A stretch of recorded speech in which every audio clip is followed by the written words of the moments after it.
What up, y'all? Welcome to Chip and Zay here on Texas Sports Unfiltered. I am Zay Collier. Chip Brown will be joining us any moment now, but appreciate y'all rocking with us on this Wednesday, Wild Out Wednesday. I think our man Hank South, managing editor of Horns 24/7, will be jumping on the show. But there my man is in the clean bifocals. I see you, man. What's up? You like these? I like those, man. Well, you know, in the immortal words of Judy Brown, happiness is a choice. And since I lost my glasses in Columbus, Ohio. Oh, man. I had to get some new ones. All right, we're going to do a little fashion show. Okay? These are the gray. I like them. It's different. Oh, we got multiple. Okay. I like these are the clear. Yeah. And these are the blue. Okay. Like the gray? Am I voting or are the people voting? I like the gray personally. The second one that you let's go with that. Those? The people might speak differently. I don't know. Okay. We'll see. Yeah, people don't wonder, are those the Warby glasses? The Arch Manning, Cooper Manning? All right. Roy says the blue will let the votes come in. Okay. Looks like everybody's saying blue. Rob's saying blue. All right. Go with the blue. Go blue. See, look, Joe, wear what you like, Chip, what you feel comfortable in. All right, there we go. That's there we go. I love it. Yeah, they're all Lions colors. That's very accurate. Roy, thank you. Zay, it is hump day. We are counted down to kick off Texas against San Jose State. The Spartans. Who's excited? Wow. We got a rousing response. I mean, I'm excited, get back out there, DKR, who's performing at LCL Live? Ooh. No? Longhorn City Limits. Longhorn City Limits. We got to check on that. We've had some good musicians in the past, man. Yeah. Shout out to man Ludacris. Luda. He was throwing bows up there. Luda getting the crowd hype. I want to say Big Boy from Outkast. Oh, that'd be big time. Yeah, no Andre 3000, but Big Boy. I'll take Big Boy. I'm a Big Boy fan. I don't think Big Boy gets enough love because Andre 3000 is like the Michael Jordan of Outkast, and Big Boy's looked at as the Scottie Pippen, which I think is unfair, but hey. But yeah, Longhorn City Limits, 11 a.m., kegs and eggs. Should be a good time. Like, I'm trying to see some numbers put up. You know what I mean? Trying to see some turnovers. Trying to see some anger. Like, you shouldn't be happy coming in the DKR. They were composed. I'll give them that. Luke Taff, he said all the right things. Ant Hill, Ethan Burke, Arch, CJ Baxter, Parker Livingstone. I could go through the list of all the guys that have spoken since losing to Ohio State this past Saturday. But you should be pissed. You should be very upset that you busted your ass all off season to be 0-1. You had that game. You had plenty of opportunities. Now you're about to play a lesser opponent, and nobody's going to give you any credit until that first SEC game of the season when you go up to the Swamp. So that should piss you off to where San Jose State, sorry, enjoy this paycheck we're giving you, but we gonna whoop your ass for a full 60 minutes. Like, if I'm Arch Manning, I'm trying to put up numbers. I gotta shut everybody up, all these critics, all these haters that couldn't wait for Arch Manning's downfall. Which again, what Steve Sarkisian says, can we judge after the books finish, please? It's just one game. Right. Now everybody's saying, oh, no wonder Quinn Ewers was starting. Oh, he played against 2A teams. He ain't playing against no competition. Oh, if his last name was Johnson and not Manning, he hears it. I get it. He doesn't take his phone to Cabo Bob's when he's out with little brother Hyde, but he still hears it.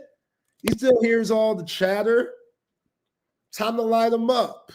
It's time to light him up. And this is one of them games where I'm sorry, Matthew Carwell, but unless if we up by 50 heading into the fourth, I don't want to see you.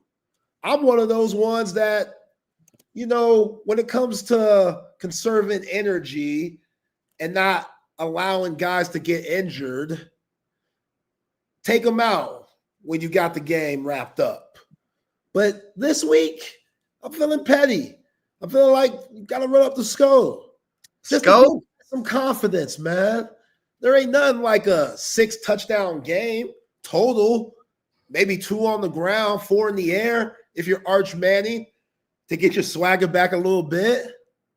So let me see something like that. You know what I'm saying? If I'm Steve Sarkisian, let them hang. Let them hang. And then Pete Kwiatkowski, keep doing what you're doing. Now, point of emphasis, taking that ball away. They know that.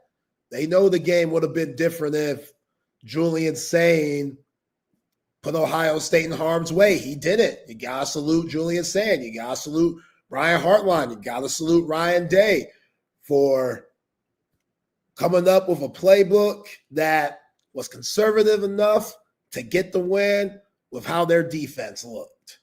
Got to hand it to them. But if you're this defense, you ain't trying to hear that. You ain't trying to hear none of that. I'm trying to get about 4 or 5 turnovers this Saturday. Damn, Zay, 4 or 5, that's a lot. So what? So what? Let me get about 4 or 5 sacks. Ain't no pressures on Julian Sain. Those guys on the line for Ohio State, they're way different than what you're going to see this Saturday. So Colin Simmons, Ethan Burke, Cole Brevard, Rod Watson, everybody. It's time to start padding them stats, man.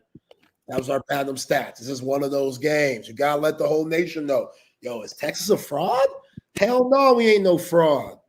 It was one game against a team that's going to be in the college football playoff. So San Jose State, sorry. Y'all about to get all this revenge. All this built up. Hey, they probably can't wait to get back on the field. And you got your fans around you. Yeah, I'm looking for them to cover and some. Like, we being disrespectful with it, Chip. Sark, run up the score. Run up the score. Mike Leach style. They got to stop it. Leach style. Leach style. They got to stop it. Run up the score. I like it. I like it. Preach, baby. Preach. Well, Steve Sarkisian, and we're going to talk to our man Hank South coming up here at 2:15. Get his take on all things Longhorns from Horns 24/7. But I was on the SEC coaches call with Steve Sarkisian today. Asked him about Emmett Mosley, sophomore transfer receiver. Asked him, you know, if he's going to be available. And he said,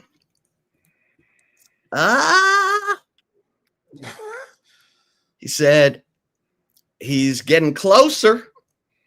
But he said, I'm not going to rush. He said, we've been monitoring that closely. He said, I think if he does go Saturday, it'll be on a limited basis, but we'll see. Again, I'm not in a rush with him because when we get him out there, I want to make sure that he's healthy. So I'm going to lean into our training staff on what that looks like for Emmett. I know he's chomping at the bit to get out there, and I know we're excited to get him out there, but that remains to be seen. That sounds like a no. What does it sound like to you? No. Yeah. Like, why waste your time in a game like this? Like, I'd rather Khalid Lockett or Ryan Niblett get some bump because, this isn't one of those games. Like, Ryan Wingo, he needs a confidence booster too. He overall, besides that 29-yard strike by Arch Manning, Ryan Wingo is pretty irrelevant in that game against Ohio State. DeAndre Moore, same thing. Like, both of those guys, I get it, less competition. These next 3 weeks, it's about building confidence and getting better. Like you say all the time, Chip, the best teams are the teams that get better week to week. So that's what you want. If you're Chris Jackson, you need these guys as engaged as possible because those cornerbacks, that secondary for Matt Patricia and them, they can take your confidence out this thing real quick. The way them boys were flying around, the way that they were disguising coverages, the way that they were jumping routes and beating you to your own route to where those names are normally open with Steve Sarkisian. That could hurt your confidence a little bit. So getting back into that mix, I really like where Jack Andrews is going. We knew Jack Andrews would be a big part of this 2025 offense, and he showed big-time glimpses of that. Again, if Arch was accurate and more consistent, then I thought this wide receiver group and tight end group would have been a lot better on Saturday, but we all know those things didn't happen. So for Arch and this wide receiver group, with injuries in there, and you can mix, Spencer Shannon and the rest of these guys, Jordan Washington, all these guys, light it up. Like, I think the running game's going to be there. I think C.J. Baxter's just going to get better. C.J. Baxter showed some good flashes, man. I know it was limited, but he showed some good flashes where you're like, okay, this guy, I don't know if he's back, but he's good enough to be productive for your squad. So this wide receiver group, I'm looking for some more from them. Parker Livingstone, he showed why he's been busting his ass all off season. That catch he had, dynamite. Like, that was a big-time white chocolate-like catch when the Horns needed it at that time. So just more of that. You know what I'm saying? I just thought, again, those Ohio State defenders, they're a problem. They're going to be a problem for every team they play this season. Hopefully a good showing against San Jose State for these wide receivers can get their confidence back up, and it will carry on for the rest of the season. Yeah.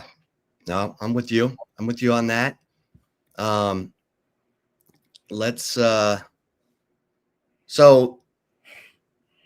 this has been a great opportunity for Parker Livingstone because Mosley's been out like a month.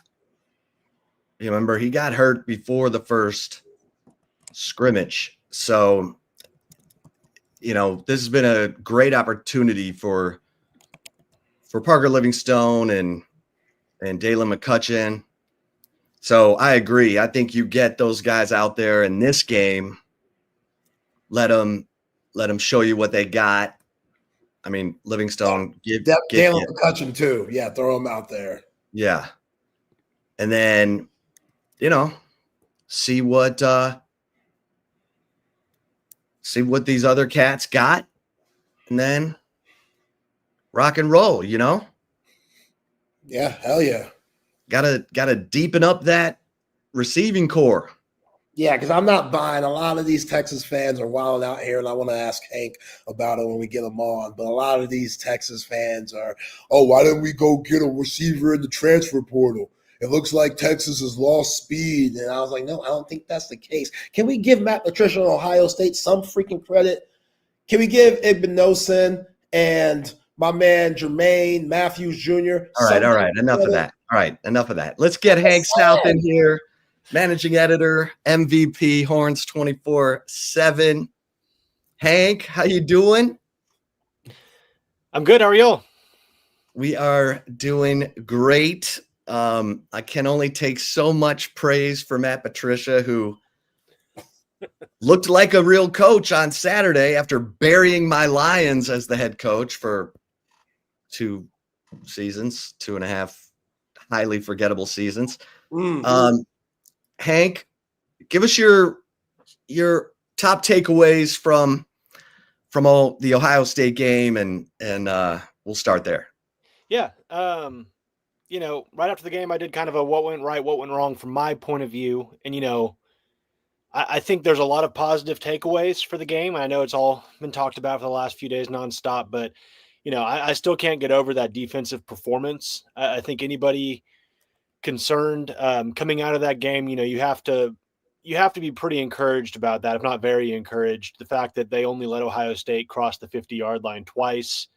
One of the touchdowns was because of a couple penalties that got them down into the red zone, allowing them to get the touchdown. The other one, I mean, Jalen Gilbo was there. Carnell Tate just made a hell of a catch in the end zone. So I think you have to be really encouraged with the defensive performance. They looked as advertised. I thought, the interior defensive linemen that they brought in from the portal, whether Hero Canoe, Cole Brevard, I mean, those guys were making plays.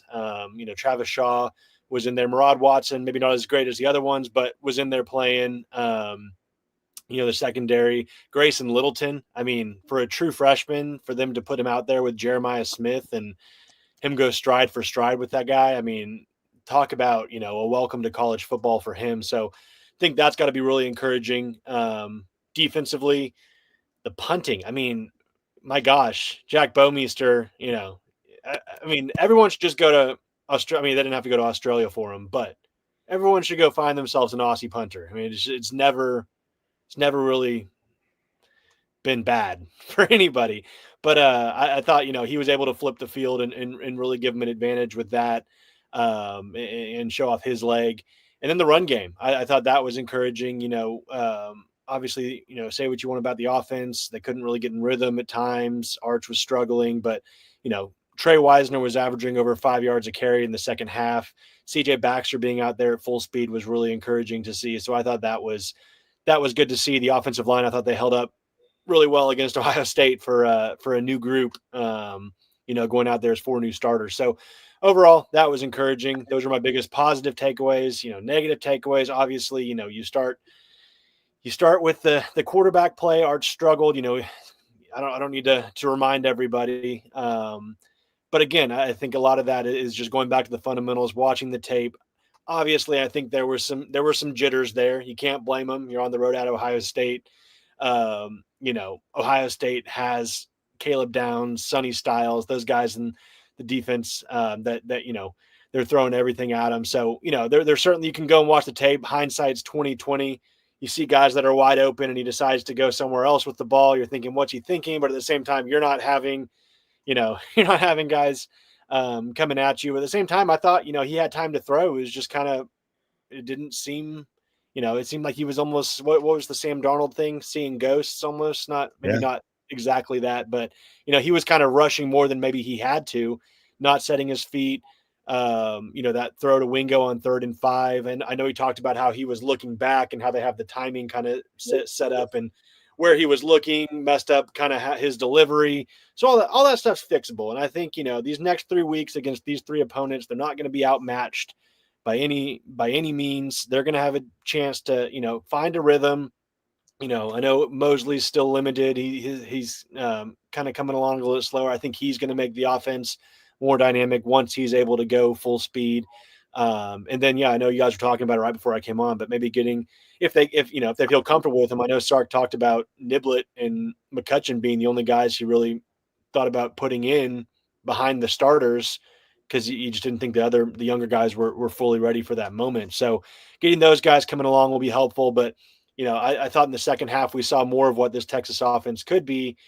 I think feeding Jack injuries, I think that's going to be a great pairing there as we go on throughout the season as Arch gets more comfortable. They started to connect with Parker Livingston more. The playmakers are there. You go back and look at the film, guys were open. It wasn't receivers just not getting separation. It was just sometimes Arch making a bad decision going somewhere with the ball when he should have gone maybe out to the flats or checked down or gone to a different read. So all fixable. I think you lost by one score at Ohio State, defending national champions in week 1. I think, no loss is good, but that's not a bad loss. And I thought it was kind of crazy they got dinked so much for number 7 in the AP poll. I thought that was silly, but I think it's probably good for Texas overall. Go out of the national spotlight for a minute as much as you can at Texas. Take care of business in the next 3 weeks, then come back out against Florida and try again to to make your presence known. Yeah, hey, I'm glad you mentioned the wide receivers creating separation, because there were just some plays that Arch didn't see. And a lot of that was because of Matt Patricia and the things that he was throwing at him, just disguising different coverages. Chip hates it. I know Chip's like, you can see his ears basically bleeding because he's like, what the hell? Where was that during his Lions tenure? But some guys are just better assistants than they are head coaches. But I'm not buying this wide receiver crew for Texas on being slow or not being what we've seen in years past. Like, I think all of these guys could be wide receiver ones at different programs. Like, I like what I saw from Parker. I think DeAndre Moore struggled a little bit, but a lot of that was just because of Arch and not being able to find him, and same thing with Ryan Wingo. But moving forward, you mentioned Dalen McCutcheon and Ryan Niblett. Those are 5 guys that Sarge trust right now, and Emmett Mosley, who knows when he's going to get back. But moving forward, what are you looking for these wide receivers, especially this weekend with San Jose State coming into town?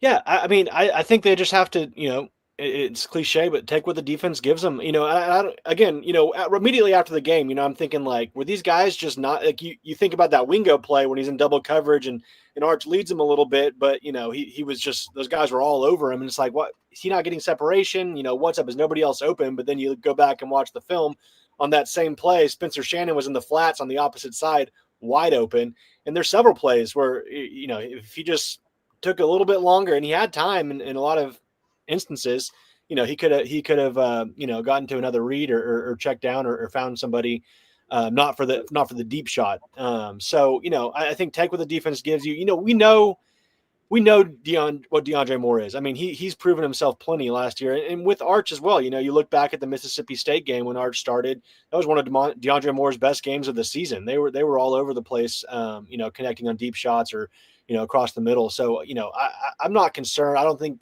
there's a lot. I think we still don't fully know. Parker Livingston, he had the big touchdown catch. You want to see a little bit more from him. We only saw one catch with Dalen McCutcheon. Maybe see what he can bring to the table a little bit more. What Ryan Niblett can bring to the offense if they want to get him involved. But yeah, I think just get Arch more comfortable sitting in the pocket. Not feeling like he needs to get rid of the ball faster than maybe he needs to. Maybe stepping up or even using his legs and getting out on the move, getting more comfortable with injuries. I think that's all going to come in time. That's a really tough task week 1, asking that against an Ohio State defense that's got All-Americans all over it, especially in the secondary. So, I think it's going to come along. I think it's just about building the chemistry, Arch feeling more comfortable in the pocket with these new guys blocking for him, and just going from there. Yeah, and looking at San Jose State, they only managed 75 yards rushing against Central Michigan, and they gave up 236 yards rushing to Central Michigan. So it should be a nice day for the Texas Longhorns on Saturday at 11.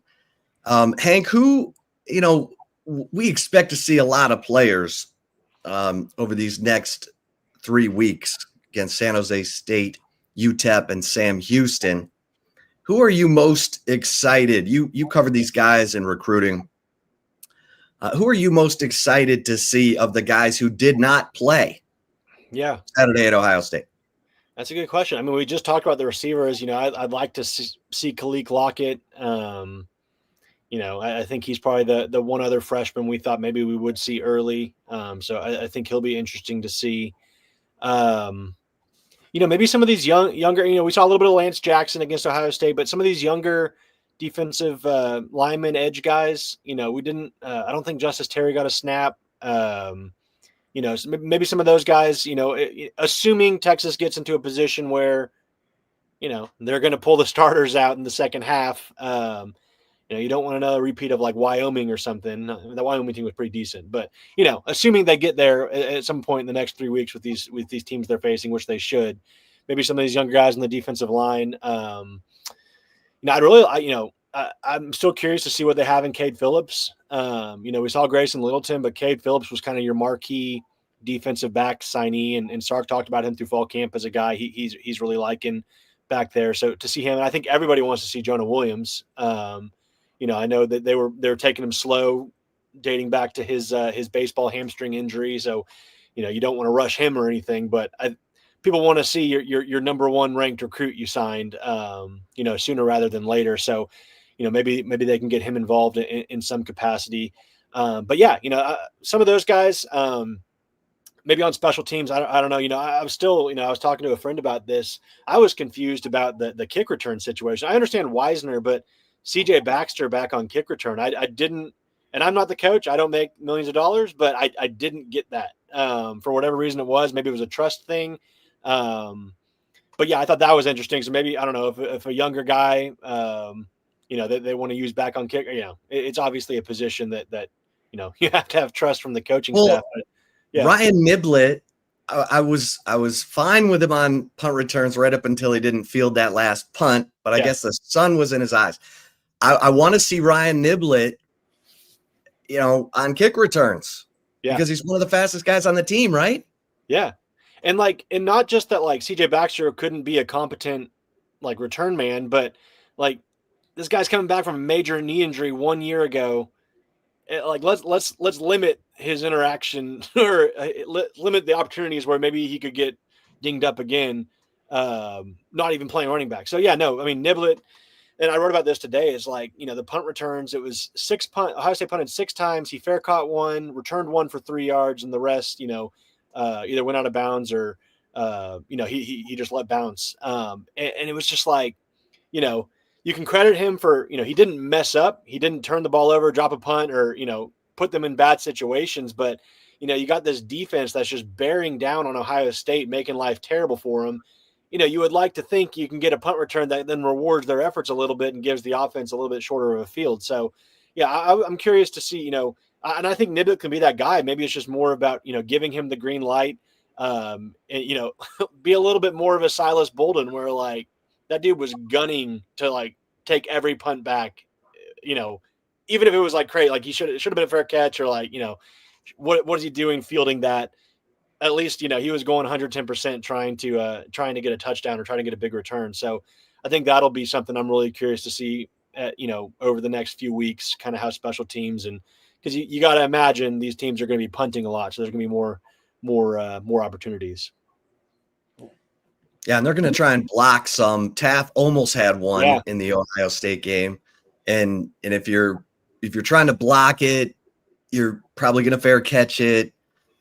I get all that, but yeah, I'm with you. And maybe the kickoff is better for Ryan Niblett because I don't know what happened on that last punt return. Maybe it'll just get better from here, but you know, with that kind of speed, yeah, I'd like to see him, you know, back there on kickoffs. But I don't want to say I'm a very pro Ryan Niblett guy. Like I think, you know, in this day and age of college football, the fact that he's kind of just put pride to the side and wherever you need me, I'm ready to contribute. I think that says a lot about him.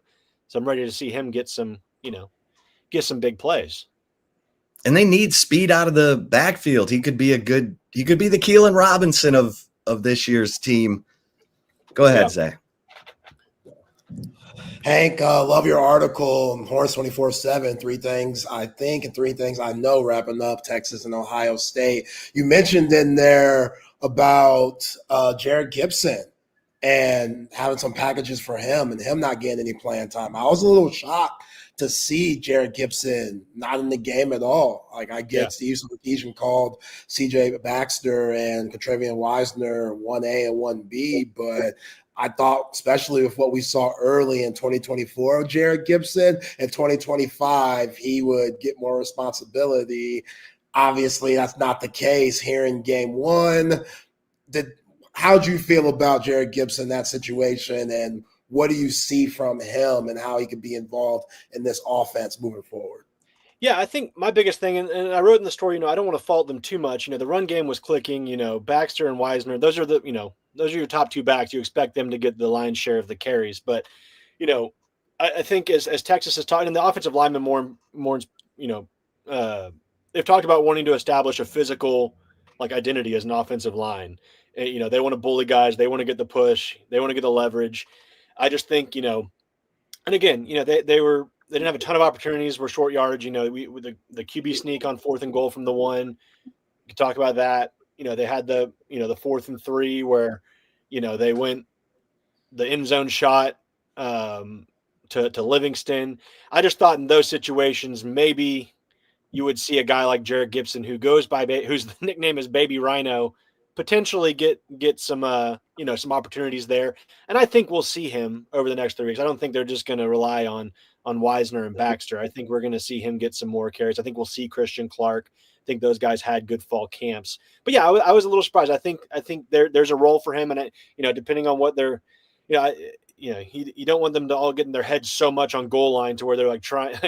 They're not just sticking with one, or they're just trying all sorts of different things, and it's not all clicking. So but yeah, I thought we'd see him more in some short yardage stuff. We didn't. But again, hindsight's 2020. But I do think we'll see some more from him over the next 3 weeks with these opponents. But yeah, I think it just goes back to what identity do you want, as the offensive line, and I think he matches up well with that, and I think you just got to get him involved. What about I'm excited to see Christian Clark, Hank. Yeah. And I'm, just because I've repeated this several times. Tashard Choice told me at the Sugar Bowl in 2023 that he has traits of Bijan Robinson and might have the most make you miss ability in the running back room. What do you think? Yeah. I think that's a good assessment. That was kind of, when he committed out of Arizona in the summer of 23, that was the immediate comp. Was Bijan just watching his tape, not just that he's from Arizona as well. But yeah, and I think the thing you got to like about Christian Clark too is he hasn't been able to play college football yet. Yeah, I think he's got that hunger, chip on his shoulder kind of mentality where it's like, I got to go prove myself now. I missed my entire freshman season with an injury. He looks like $1 million from what we saw just in those 2 practice viewings, coming back from an injury that can end most careers. I mean, he looks about as good as you can be. So yeah, I think, as they kind of open the playbook up more and get a little bit more creative, there's got to be, there's going to be some roles for him, take some pressure off Wisner and Baxter and not letting them get beat up so much. And take off pressure off Arch Manning as well, and not having to, everyone question about him running and him needing to do more quarterback runs. Maybe just the running backs take care of the run game for him, or more often. So no, I think Christian Clark is another guy I'm excited to see along with Jared Gibson. Yeah, Hank, all preseason training camp, all we heard was this Grayson Littleton guy is next up. This guy's the truth. He's fearless. He's ready to play now. Put him on the field. And then Saturday comes around and he's locking up at times, arguably the best player in college football and making plays. Like, I thought that drag route to Brandon Ennis on the 3rd down where it gave Texas a chance to get the ball back, and he had a big tackle, was a huge part of the game that not many people are talking about. Like, this guy is as advertised. When you see Grayson Littleton making those plays, what goes through your mind?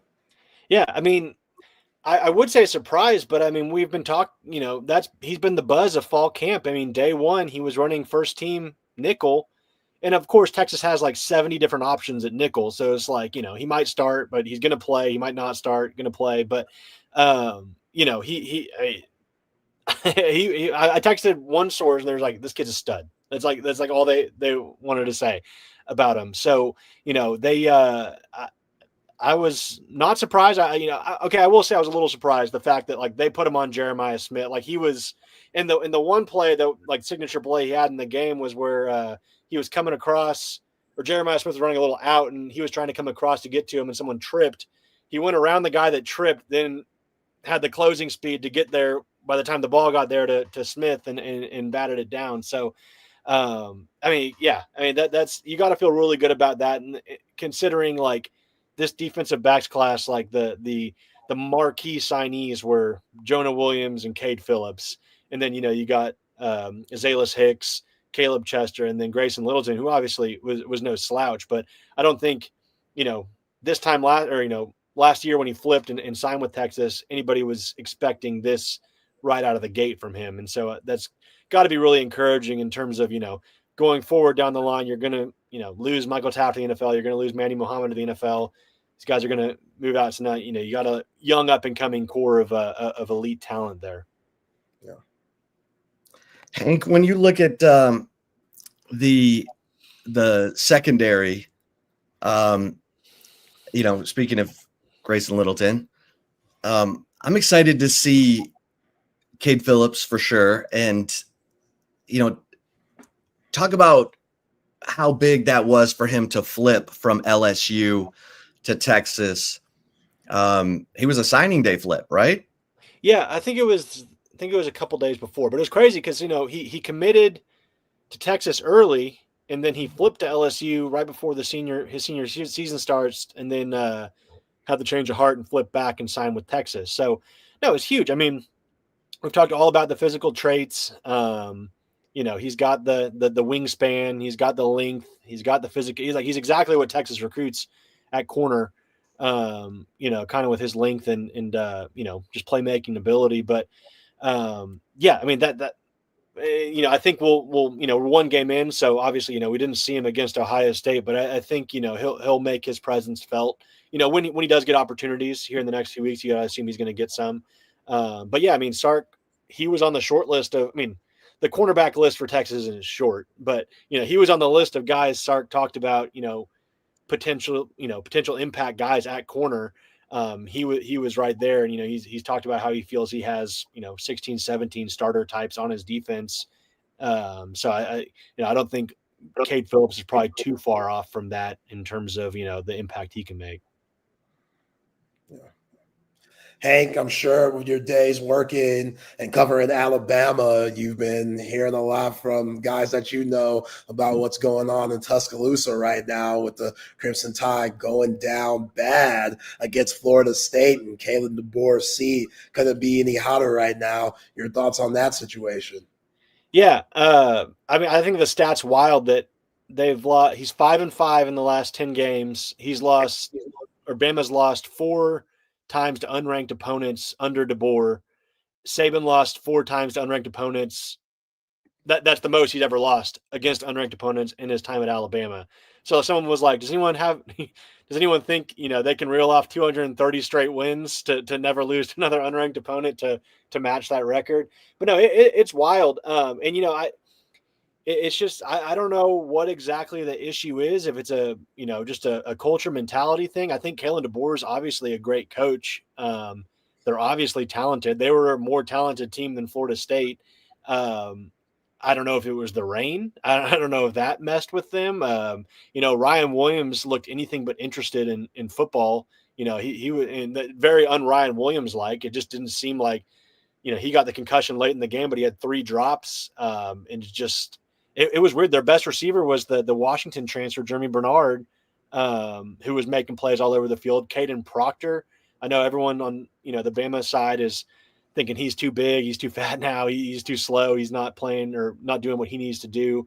I thought Ty Simpson, of all people getting criticized, I thought he actually played pretty well, for that situation. But yeah, really un-Bama-like, happenings out in Tuscaloosa. But he's got a $70 million buyout. If you want to win in football, you might just have to stick with him because, if you somehow come up with that, you're not going to be able to compete. They're already struggling with NIL or like, not struggling with NIL, but, there's already that, having to figure all that out, and that's not going to help if they have to do that and move on from it, which it sounds crazy to even talk about Kalen DeBoer being on the hot seat already. It's one game. We'll see. They're going to have a chance to rebound. They're going to get some guys back healthy. Tim Keenan, Jamarian Miller. They have Georgia in the end of this month, and I think we'll see, how for real they are. So what, you mentioned Texas falling to number 7 in the AP poll, and it's probably good that they drop out of the limelight. What did you think of the top 5 in the AP? Because in no world do I live in where Penn State is going to be ahead of LSU and Georgia. Yeah. I had to pull it back up to make sure because I was looking at the coaches earlier too. Yeah. I think the teams that actually scheduled, I don't know who Penn State's non-conference is, but who did they play to open the season? Nobody great, right? Yeah. Right. Yeah. I think you got to give a little bit more love to, they're obviously just, kind of loving up on Penn State from what they were able to do last year, what they were able to bring back, which is fine. Texas was the preseason number 1 and had some unproven. They beat up on Jeff Choate's Nevada Wolfpack. Yeah. Then they play Florida International and Villanova before they play Oregon. Yeah. So, I get why they're, up there, but, I think, LSU, if you're outside of Ohio State, LSU had the most impressive win to go on the road and beat Clemson in Clemson's version of Death Valley. I could certainly see them being number 2. Georgia opened with Marshall. So, Miami had a good win. I still think, I still think Miami is going to somehow blow this and like lose to some super inferior opponent. And they have a tough, I think they play Florida in 2 weeks. Like they have a tough slate, but they have some, lower tier team they're playing this week, but that would just be so Miami to beat Notre Dame and then lose to a game like the Middle Tennessee State from a few years ago when they were looking so good, then lost. But yeah, Oregon, Oregon always looks great. And then they run up against somebody that can match their level and they look a little bit more human. So yeah, Ohio State number 1, I get it. They had the best win overall rankings wise, but again, Ohio State still has a lot of that offense wasn't anything, and maybe that's more credit to Texas's defense, but the offense wasn't really doing much. Texas outgained them by over 130 yards. So yeah, I'll be curious to see how Ohio State continues to go. As Julian's saying, gets a little bit more comfortable, but yeah. Yeah. How have recruits been after that Texas loss, Hank? I think, I haven't, I know Jordan's talked to them a little bit more, but I don't think that's a situation where it's like, oh, abandoned ship. Like they watched that game. They know it was close. Texas had a chance in the end. Texas didn't get embarrassed on a national stage. Most of what happened is things they can address in practice. And as time goes on, they're going to correct and fix. So they're not freaking out. I know Derek Cooper got asked about. Derek Cooper visited for the Miami Notre Dame game, and he was saying they'll get it corrected. There's no panic at this point. As we get into conference play, if these things are still kind of rearing their head, like maybe guys start to look around more. But I think this group of guys they have committed is pretty set on the process, and they understand kind of the direction this thing's going in, and they're excited about it. What any other games that jumped out at you, Hank? Obviously Alabama. Yeah, I watched that after the game. I'm trying to think what else jumped out. The North Carolina TCU. Oh my gosh! Woo! Yikes! Do you think, like Bill Belichick, if this thing goes south and they're just terrible this year, which looks like they might be, is he gone? Yeah. Why does he want to do this? I actually thought North Carolina, when Max Johnson came into the game, and who knows what TCU was doing at that point, if they're kind of pulling guys back, but I thought they actually looked better once Max Johnson was playing quarterback. But yeah, that was rough. Looking at the other games, Utah just completely beating up on UCLA with Nico. Watch the Clemson. How do you think game. Nico's feeling right about now? About his He can't feel good. I mean, my gosh, South Carolina is a super fun team to watch. Lenore Sellers is like, that guy's reminding a lot of people of Vince Young with what he's doing. I don't want to, I'm not saying he's Vince Young, but he's a fun college football player to watch. So that was a fun game to watch. So yeah, we'll see this weekend, Michigan, Oklahoma, and then I'm saying it. I think my upset spot, and I don't know if I want to like call it now, but USF versus Florida. I think Florida needs to watch out for USF. That could be a tricky little trap game there for the Gators. Their schedule is nuts. You talking about Florida or USF? Oh, Florida. Yeah. Because right after South Florida, they got LSU, then Miami, then Texas. Then they go to Caulfield playing them. Mississippi State, that's their dub. But after that, it's Georgia, Kentucky, Ole Miss, Tennessee, then Florida State. Yeah, if they somehow get to Texas undefeated, that's going to be a wild atmosphere at the Swamp. Like wild.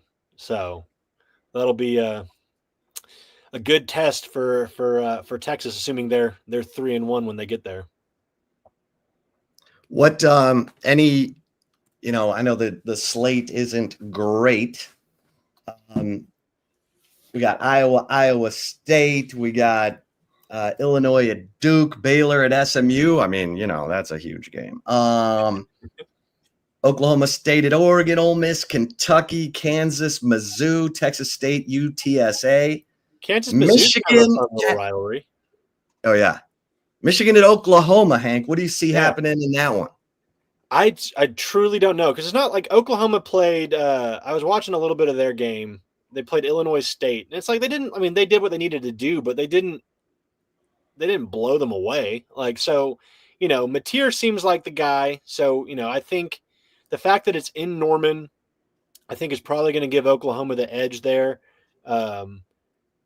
True freshman quarterback coming in Bryce Underwood, who's obviously as talented as most, but that might just be a little bit too big of a challenge. I think Oklahoma's going to get up for that one.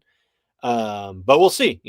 Michigan will look great, then they'll look terrible. Like, you never know which Michigan you're going to get. They went into Ohio State and beat them last year before OSU went on the run. So yeah, I'll be curious to see. That'll be a fun game to watch. The first test for Mateer in this Oklahoma team. That's they added some really nice pieces in the portal. Obviously starting with Mateer, changing up their offense with Arbuckle. So yeah, I'll be curious to see that. That'll be a good Saturday night slate game after for otherwise what's a pretty snoozer week 2 slate. Have you ever been to Norman? Because Jack wants to know, Hank, if I drive up to Norman to watch that game, will I live? I've never been to a game in Norman because they always play at the Cotton Bowl. Yeah, you might die of boredom. I've been to Norman. So I went to the Texas Oklahoma State game in 2012 in Stillwater, and which was Stillwater's great college football venue.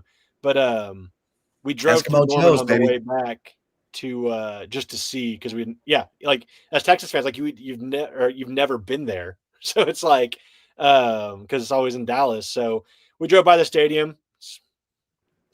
Yeah, I don't know. I couldn't tell you what a game day in Norman is like. So maybe go do it and then report back. Yeah.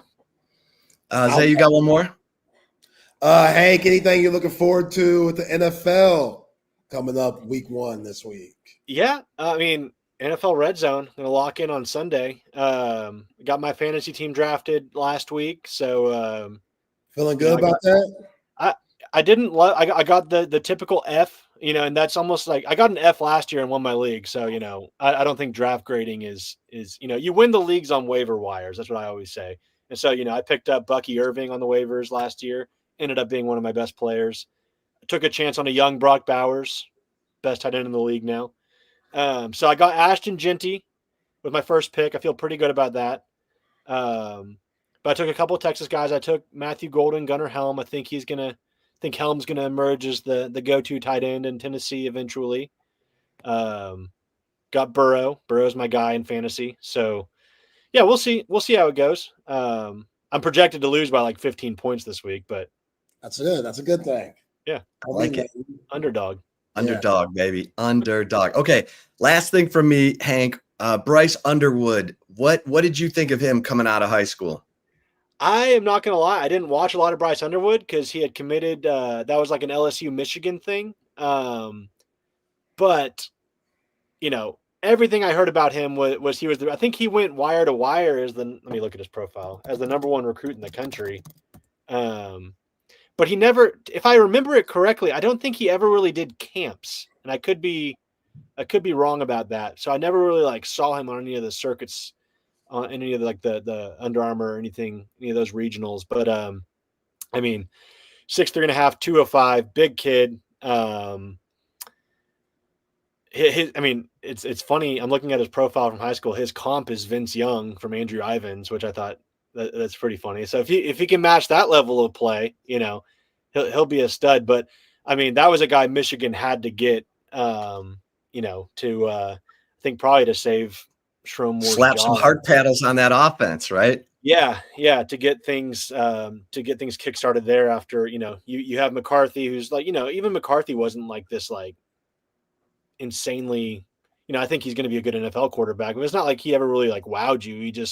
He's a good game manager quarterback, but I think Underwood's a guy that can be obviously more than a game manager. I think he's a guy that's going to take over games and kind of be the guy for that offense. So I'll be curious to see, how I think this is going to be really interesting to see how he does at OU, be his first big challenge. See if he can earn his Dave Portnoy money. Yeah. No, it's going to be fun. Hank, really appreciate the time, my brother. Let's do it again next week. Sounds good. Thanks, guys. Appreciate you, All right. Hank. Hank South. Get over to horns247.com. Check out Hank's column. 3 things I think, 3 things I know coming out of the Texas-Ohio State game. Zay, you and I both watched a little bit of that Michigan game, and Bryce Underwood was directing traffic. No. Now, that was a home game against a tomato can, but they beat up on New Mexico, but he was throwing guys open. He looked totally in control. And so let's see how that plays on the road, because we saw Caleb Williams debut at the Cotton Bowl. His first significant game action came in one of the craziest environments, and he was dropping snaps, picking them up and throwing them for touchdowns. He was throwing darts.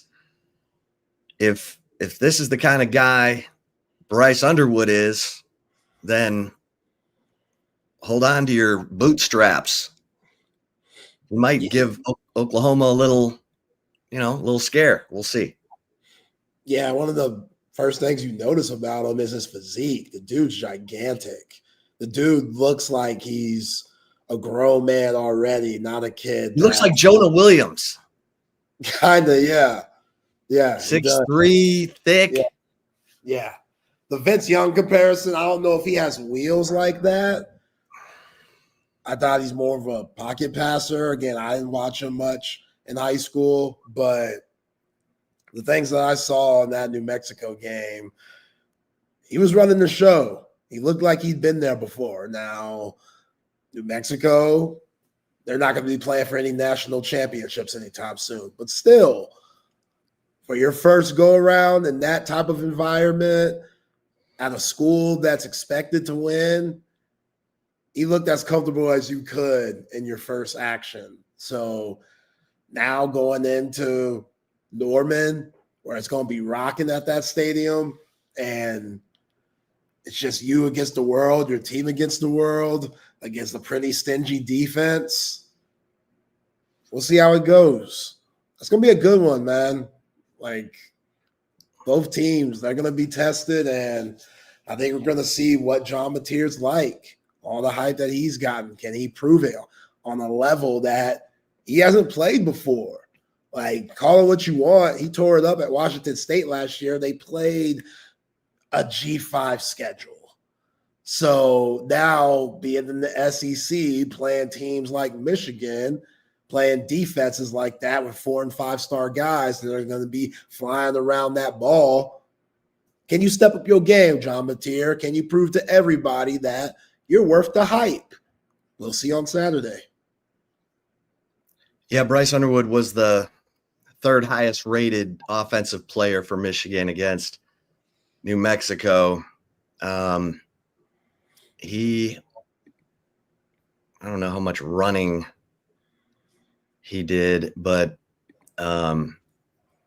he's going to be an interesting guy because he throws a pretty ball. There's no doubt about that. And that is the marquee game of the week. It's where game day, and is Big Fox Big Noon kickoff going to be there too? They're playing at night. Oh, I don't think so. I Yeah. think they're somewhere else. Okay, so game, Fox Big Noon kickoff, they're going to start getting some weird games. Well, hold on real quick, because Bryce Underwood did not run at all in that game. I'm saying, like, I don't at all. So, yeah, he had 2 carries for those were sack yards, two sacks for -5 yards. Which if you're showing more, smart. Right. Smart. Don't run up and you play in New Mexico. I ain't showing y'all nothing. Yo, Brent Venables, you got no film on us, buddy. You got nothing. Sorry. Like, you gonna come in wondering what they gonna run. We saw what they did against New Mexico, but that could have been that Denzel Washington, remember the Titans playbook. Remember that skinny ass green playbook with about 4 or 5 pages in there? I got like 6 plays. You run them every time, they work every time. Yeah. That's what it's going to be like. So, yeah, Brent Venables. It's a big game for both coaches. Moore, this is the last game he's going to coach for a little bit, ain't it? Yep. And then he sits down for a couple of games. Can't even be at practice from the Connor Stallions punishment. Okay. Big Noon kickoff, CB, the world's greatest volunteer producer in the history of radio. Big Noon kickoff is at Iowa State for Cyhawk. Hey, man, I can't watch that game because I'll be busy covering Texas and San Jose State. But I'm going to record it because my man Rocco Beck, he's not looking too bad. Yeah, he's a good player. He could play a little bit. No one's talking about Iowa State still. Remember before the season, Hummer was like, Iowa State is playing a tough non-conference because they got – or not tough first 3 games because they had to play K-State in Ireland. Then they played South Dakota, who's a dangerous FCS team, or maybe they just moved up. And then they get Iowa. They beat South Dakota State 55-7. Like, this is atypical of Iowa State in September. Normally they are a slow starting team. And after, let me grab my Phil Steele, who tells you what's been going on between 2 teams for the last 3 years. Iowa State against Iowa, because Matt Campbell lost to Iowa every time. And now he's beaten Iowa 2 of the last 3 years.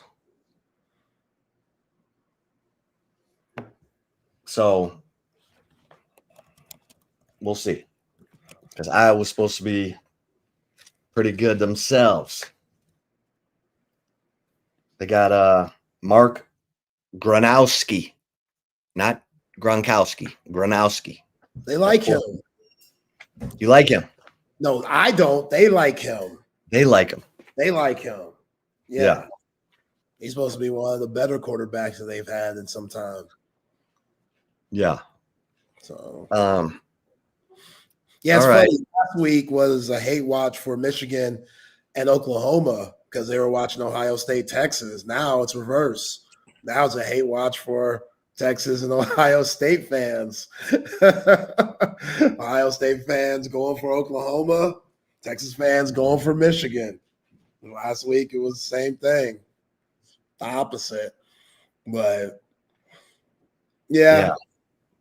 We'll see. Jack says if the Sooners lose to the Wolverines and the Longhorns, he needs to start boxing up his bleep. Brent, right? Brent Venables. Now, I listened to Brent on the SEC coaches call today. He sounds confident, but he said, hey, we still got a long way to go. Long way to go. I mean, Mateer was good, but he was really good. Huh? He was really good. He broke Baker Mayfield's record. He broke Baker Mayfield's record for passing yards in a debut by an OU quarterback with 392 yards passing. He was 30 of 37 against Illinois State.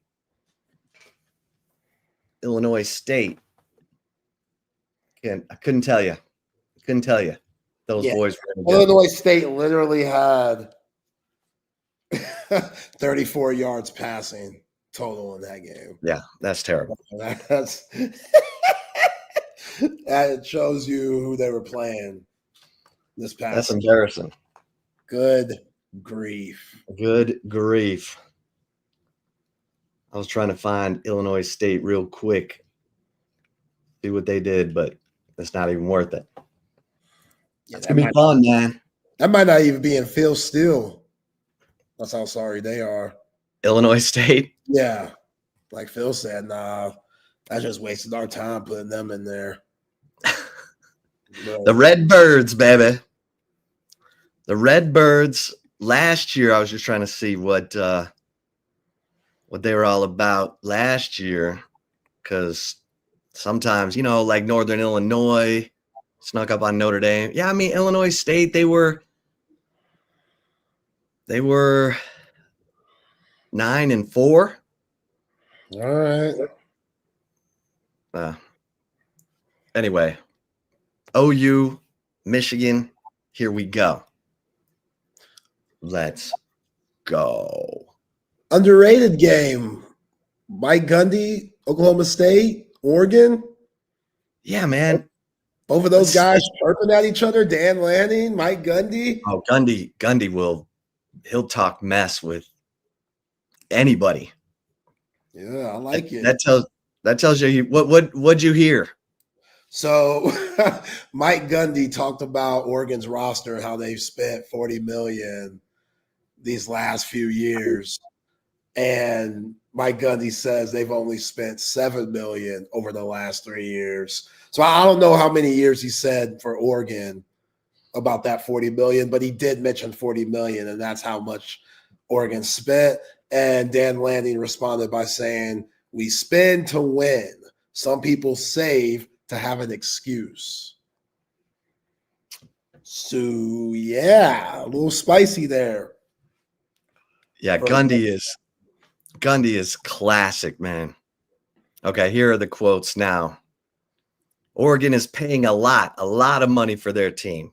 From a non-conference standpoint, there's coaches saying they should play teams with similar budgets. And then Lanning responded, if you want to be a top 10 team in college football, you better be invested in winning. We spend to win. Some people save to have an excuse for why they don't.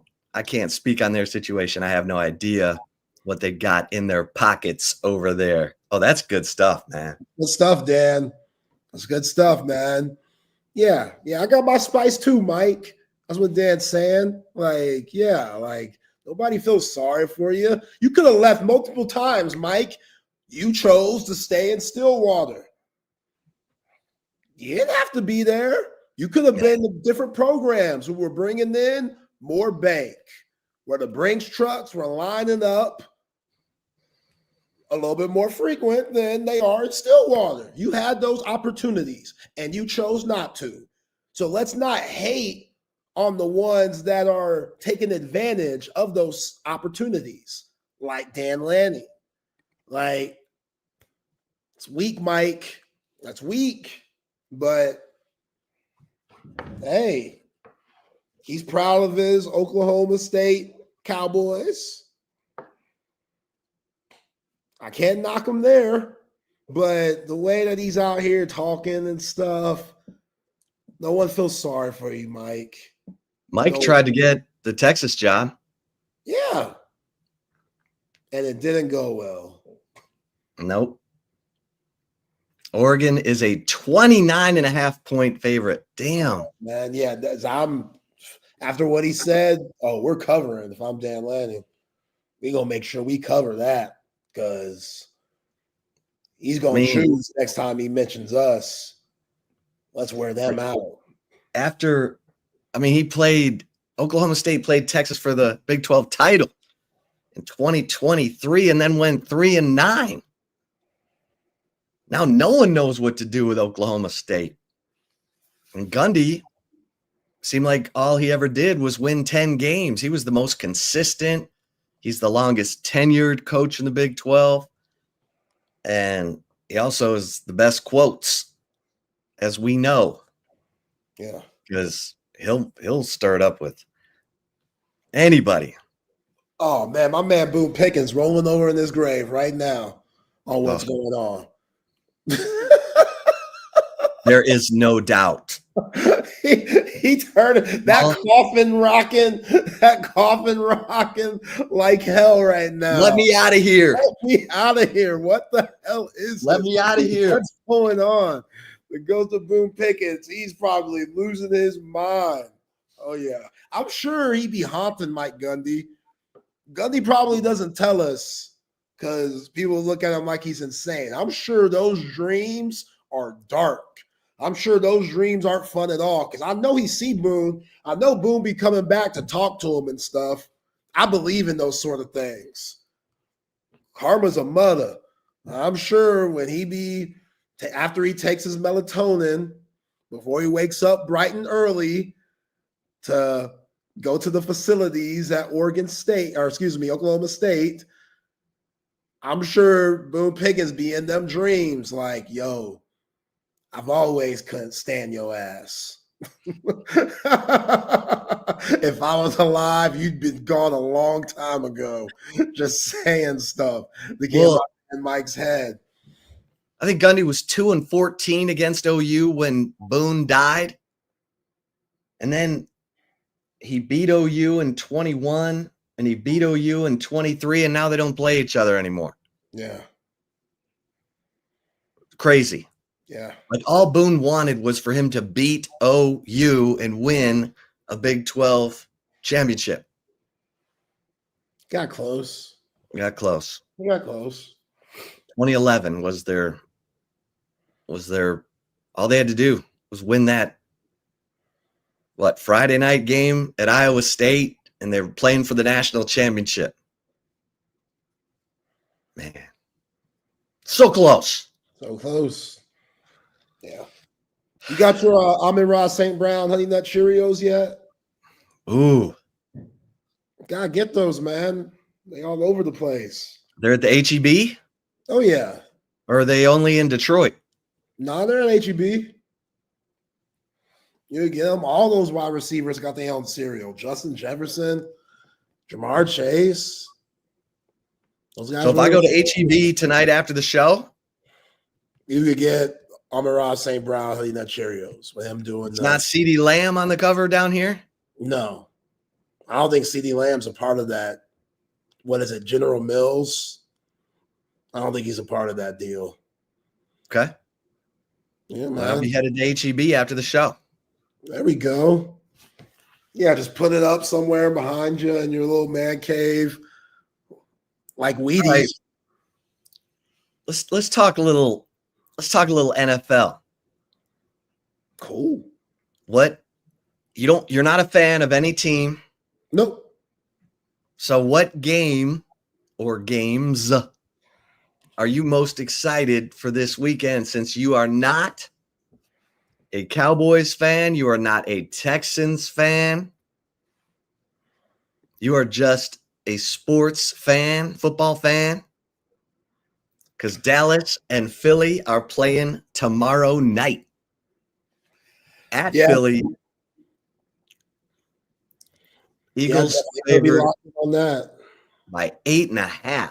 Damn. That's a lot in the NFL. Yeah. That's a romper room special. That's what I'm saying, man. Like, that gonna be rusty. But after that first quarter, Dak should be able to get into a little bit of a groove. I'm very eager to see what George Pickens is going to bring to the table, how Jaden Blue is going to be used. What does all that mean for CeeDee Lamb? Like, the Cowboys, they shouldn't have issues putting up points. Jake Ferguson, they got talent. The offensive line, that's a bit of a question mark. In the run game, that too. But I still think they should be able to put up points. The defense, what's that going to be like? They just paid Deron Bland, which is ironic with the Micah Parsons situation. They're like, okay, let's play. We already got Trayvon Diggs. So Deron Bland, 2 years ago, he was really good. Last year, he was hurt. So what's Schottenheimer in his first game as the Cowboys coach? How much respect does he get in that locker room? And is it going to be different instead of having Big Mike in the building? Because Jerry's been wilding. Jerry's been out there this summer. Jerry cut Schottenheimer's legs out from under him. He gets rid of the team's best defensive player, sends the message, we're in total rebuild mode, which they are. I said that last year.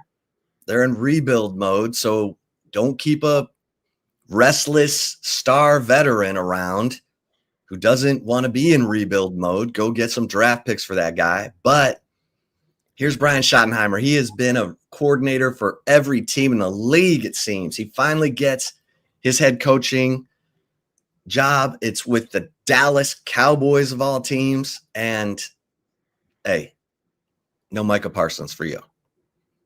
You get to go take on this schedule. You get to go open against the Eagles and go get them, big boy. That 8.5 point spread is the biggest spread on the board. Tennessee at Denver is also 8.5. Denver by 8.5. Those are the highest lines on the board. And I'm tempted to take Philly to cover. I don't know, man. That's a lot of celebrating. They got to celebrate the Super Bowl win. Jalen Hurts is the guy for that, though. Like, the way that he's just, all right, last year was last year, back to work. Like, when your quarterback has that mentality, it's hard not to stay buttoned up. And Andrew Makuba, that was such a good pick. They lost C.J. Gardner-Johnson. I think C.J. Gardner-Johnson's terrific. I don't think they're going to miss much of a step adding Andrew Makuba replacing C.J. Gardner-Johnson. I agree. I just told you, like, once Andrew Makuba figures out what they're asking for him and, like, the speed of the game, which I think he's already picked that up in preseason with the pick six that he had, like, I think he'll get used to the NFL quite quickly. How about that? That defense is insane. So yeah. Moro Ojimo still a starter on that defense.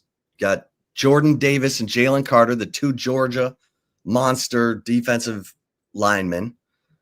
Nolan Smith, Zach Bond at linebacker, Jeremiah Trotter Jr., Quinyon Mitchell, who's one of the best young corners in the league, Adoree Jackson, Cooper DeJean, And Makuba is backing up Sidney Brown at free safety, but I bet we see Makuba against the Cowboys. Yeah. That defense is insane. That defense. And then, you still got A.J. Brown at receiver, Devontae Smith. You got Saquon. Oh, Lord. I think all the NFL players named Saquon the best player in the league after last season.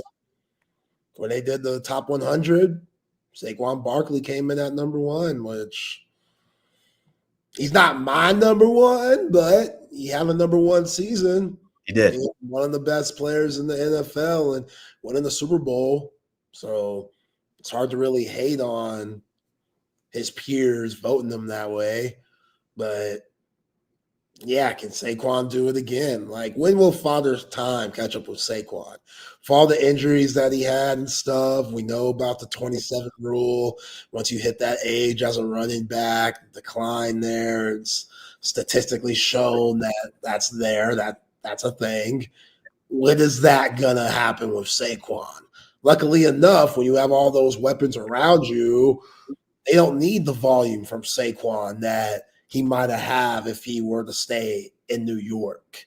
Like, you could throw to A.J. Brown. You could let Jalen Hurts run it or throw it. You got Devontae Smith, who might be the best wide receiver too in the NFL.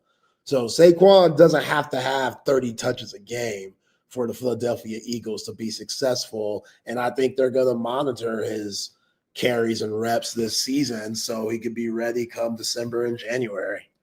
Remember when Saquon dropped that pass against Atlanta in the second game of the season? It would have ended the game. Yeah. They could have run out the clock, and instead they kicked a field goal, and then Cousins went right down the field with 1:26 seconds left, scored a touchdown. The Falcons won 22-21, and everyone was like, oh, Saquon, he's not helping. And then from that point forward, the dude was just, he was MVP quality from that point on. Of course, only quarterbacks win the MVP award. But, yeah. Saquon said, yeah, let's not judge this book on the first chapter. It's still being written. That sound familiar? Yeah. That was Steve Sarkisian. Yeah. Yeah. I mean, he's a good player, man. Like, he fits what Philadelphia loves to do. He fits that culture. The fans love him. And I didn't know how it would be because he was a New York Giant. Eagles, they don't like the Giants at all. So for that trade to happen and for it to be such an easy fit in the first year he gets to Philadelphia, which results in a Super Bowl, yeah, it couldn't have gone better for Saquon Barkley. So can they carry that in the second year? We'll see. What's your take on Lions at Packers? 3:25 on Sunday. That's a game, man. That low key might be the game of the weekend. I like Bills Ravens, but Bills Ravens isn't a division matchup like this one is. And this game could be for the division in the North. It really could. Like, this could be one of those, once week 17 comes around, we're going to look back at week 1 and be like, damn, the winner of that game won the division. So this game's huge. I don't know how much Mike is going to play because he's still dealing with that back injury, or if he's going to play at all. They're saying that he looks good in practice and the drills and stuff. Who? Micah Parsons. Oh.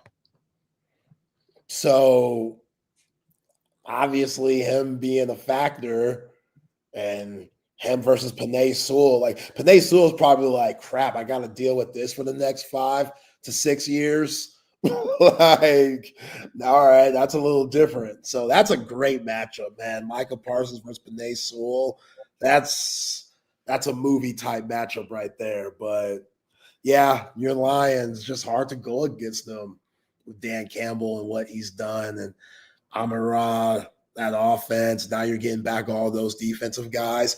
I will like to ask you this, though, my friend, because I saw Amara Equinemius. They did their podcast. I saw a clip where Amon-Ra, y'all got a new player that came from the Eagles. I don't know his name. It's slipping me right now. But Amon-Ra asked him, this is his first year with your Lions. And he was like, yo, what's Eagles practice like compared to ours with the Lions? And the dude was like, dude, this is nuts. We didn't practice this hard at all in Philadelphia. Like what Dan Campbell has the Lions doing, I salute him for doing that because it's a little old school. But also, you did basically lead the league for injuries last year on your defense. So was it Avonte Maddox? Maybe. I don't know. Whoever came from Philadelphia. Maybe. That might be it. But it makes me think, like, all those injuries that y'all had last year, if y'all are out here doing freaking two-a-days and stuff and training camp and having these practices where guys are being taken to the ground and it's physical and you're going for a long time, guys ain't getting water or nothing. Yeah, you're probably going to have some injuries as the season goes on because you practice that much harder than everybody else. People who are actually trying to conserve their energy to get ready for the season. So I like Dan Campbell. I think he's pressed all the right buttons. The fact that he has the Detroit Lions relevant in the NFL is incredible because you, of all people, know the history. But I saw how thin that defense was last year, and that was a reason why y'all lost early in the playoffs to those Commanders and Jane Daniels. So maybe, Dan, you can still get what you want and accomplished, but maybe you want to reel it back a little bit when it comes to how hard you practice. Because Amara, yeah, he asked old boy, like, yo, what was the difference? And old boy was like, yo, what y'all are on here in Detroit is nuts. This is the hardest practice I've had in the NFL. And he's comparing it to the Super Bowl champs. These guys just won the Super Bowl, and their practices are a lot easier than Detroit's, apparently. So that's just something to watch. That's just something to look at. You know what I'm saying? Because, you know, you got John Brown. He's questioning the trainers. He's questioning everybody's diet. Everybody. He's questioning everybody. Always. And when I heard Amon-Ra say that about their practices and how intense they can be, I made my ears perk up a little bit. Yeah, that's going to be – and Tashard Choice making his debut as running backs coach. I got Jahmyr Gibbs in my fantasy team. It's on. It's on. 20 touchdowns last year. Tashard Choice get you about 25, Jahmyr. Jahmyr had 20 touchdowns rushing last year? I think total. I don't know. Total. I think. Oh, that's a great pickup. I mean, my God. Guys, catching it, running it. Yeah, it's easy. Fast as lightning. Yeah. Young legs still. Oh, yeah. And they do a really good job of throwing Montgomery in there and not overdoing it with Jahmyr Gibbs. So. And they still have Craig Reynolds, who's ready to come in at any moment as the, security blanket at running back. Guy blocks like a machine. Yeah. All those dudes block. That's the thing. Well, interesting. Tesla. Yeah. He's backing up Amon-Ra. They let Tim Patrick go. Tim Patrick did a good job last year, but they like Tesla. They like Tesla. Sorry, Tim Patrick, but we got somebody else. Yeah. I don't know what you want from us. I don't know what you want from us. We got to get better. We got to get better. That's the name of the game. Yeah. What about we got Chicago, Minnesota Monday Night Football. It's a good one. Yeah, I mean, there's a lot of newness around each club. You got Ben Johnson now as the head coach, play caller for the Bears. You got J.J. McCarthy taking over for Sam Darnold in Minnesota. I still can't believe Jerry Jones didn't get Aaron Jones at running back, because that dude, like, I get everyone's like, oh, go get Derrick Henry. Derrick Henry would have cost you a fortune. Aaron Jones would have cost you $7 million. That's nothing. Yeah. I mean, you could have paid Derrick Henry under the table like Steve Ballmer did Kawhi Leonard. You could have done that if you were Jerry. You know what I'm saying? I would have taken either one of those as a Cowboys fan. Aaron Jones is good. I couldn't believe it. The Packers went and got Josh Jacobs. Okay, love Josh Jacobs. And they let, Aaron Jones go, but running backs are replaceable, man. I'm telling you, Jaden Blue could have an Aaron Jones season. All right, let's see where my man Jaden Blue is on the depth chart. I will need at least 10 touches on Thursday. If you're Brian Schottenheimer, that'd be the smart thing to do. It's Javonte Williams, Miles Sanders, and then Jaden Blue. Oh, come on, man. Come on, Brian. Come on, Brian. I ain't buying that. We'll see. And he got his number back. He's rocking 23 again. Because guys got cut. So he's going back to his college number. That comfort feeling, that goes a long way. That goes a long way. Look good, feel good, play good, pay good. That's right. Deion said it best. I mean, I look at this. Dallas defense. It is a ragtag bunch of nobodies. Trayvon Diggs and Deron Bland aren't nobodies. No, up front, Sam Williams, Kenny Clark. Okay, you got Odigizua. Yeah, Osa could play. Yeah. And Dante Fowler is, man, he's long in the tooth. And my man DeMarvion Overshown is still working his way back from the injury. Got Kenneth Murray, former Sooner, in there. Jack Sanborn. That's the mystery man right there. Big white dude from Wisconsin. No pressure, dude. You're the middle linebacker for the Dallas Cowboys. Is he starting? Yeah. Wow. And something tells me he's no Leighton Vander Esch. Leighton Vander Esch was, I'll never forget, Harge and I were doing the morning show, and he was so pissed off. He's like, Leighton what? And then dude started playing. Harge was like, I need to get me a Leighton Vander Esch jersey. I'm like, hell no, man.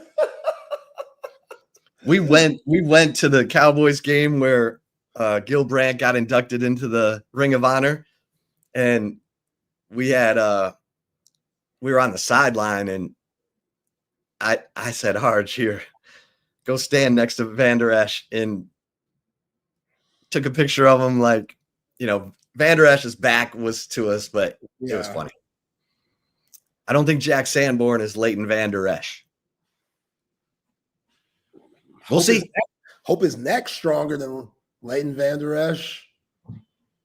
If he ain't him, at least have a stronger neck, because Leighton Vander Esch was always in the tent. Like, I feel bad for him. Like, his neck was always in the way. Like, bro, how could your neck be this loose? I don't understand it. Like, well, and at one point, they had the Penn State linebacker and Vander Esch oh God, the Penn State linebacker who was always hurt, who was really good. Oh my God. Somebody help me. CB will come up with it. But I don't know who you're talking about. they couldn't keep Cowboys couldn't keep linebackers healthy. Oh man. All right. Anyway. You're gonna hear his name and you're gonna be like, oh, that brother. That guy. Yeah. Yo, Buccaneers Falcons, another game that could be for the title. Sean Lee. Sean Lee. That's it. Sean Lee. Linebacker. Okay, yeah, I remember Sean Lee. Okay. Sean Lee. He's a good player, but he couldn't stay healthy. Sean Lee with the Penn State? Oh, yeah. I don't remember Sean Lee. Yeah, number 45 at Penn State. Yeah, that's a wide-ass Penn State number. Like all the brothers were 11. And all the whites were like 4'5" or 4'6", something like that. Man, I'm going to be watching that game tomorrow night to see how Jack Sanborn does against Saquon Barkley. Yeah, good luck, Jack. Let's go, Jack. Uh-oh, did we lose? We lost Leroy Jordan today. Man, that's a sad day. Cowboys great, Leroy Jordan. Man, this is bad news for the Cowboys. Man. He was 84 years old. I know, but that's sad. It is sad. He died on the 30th. Good life, though.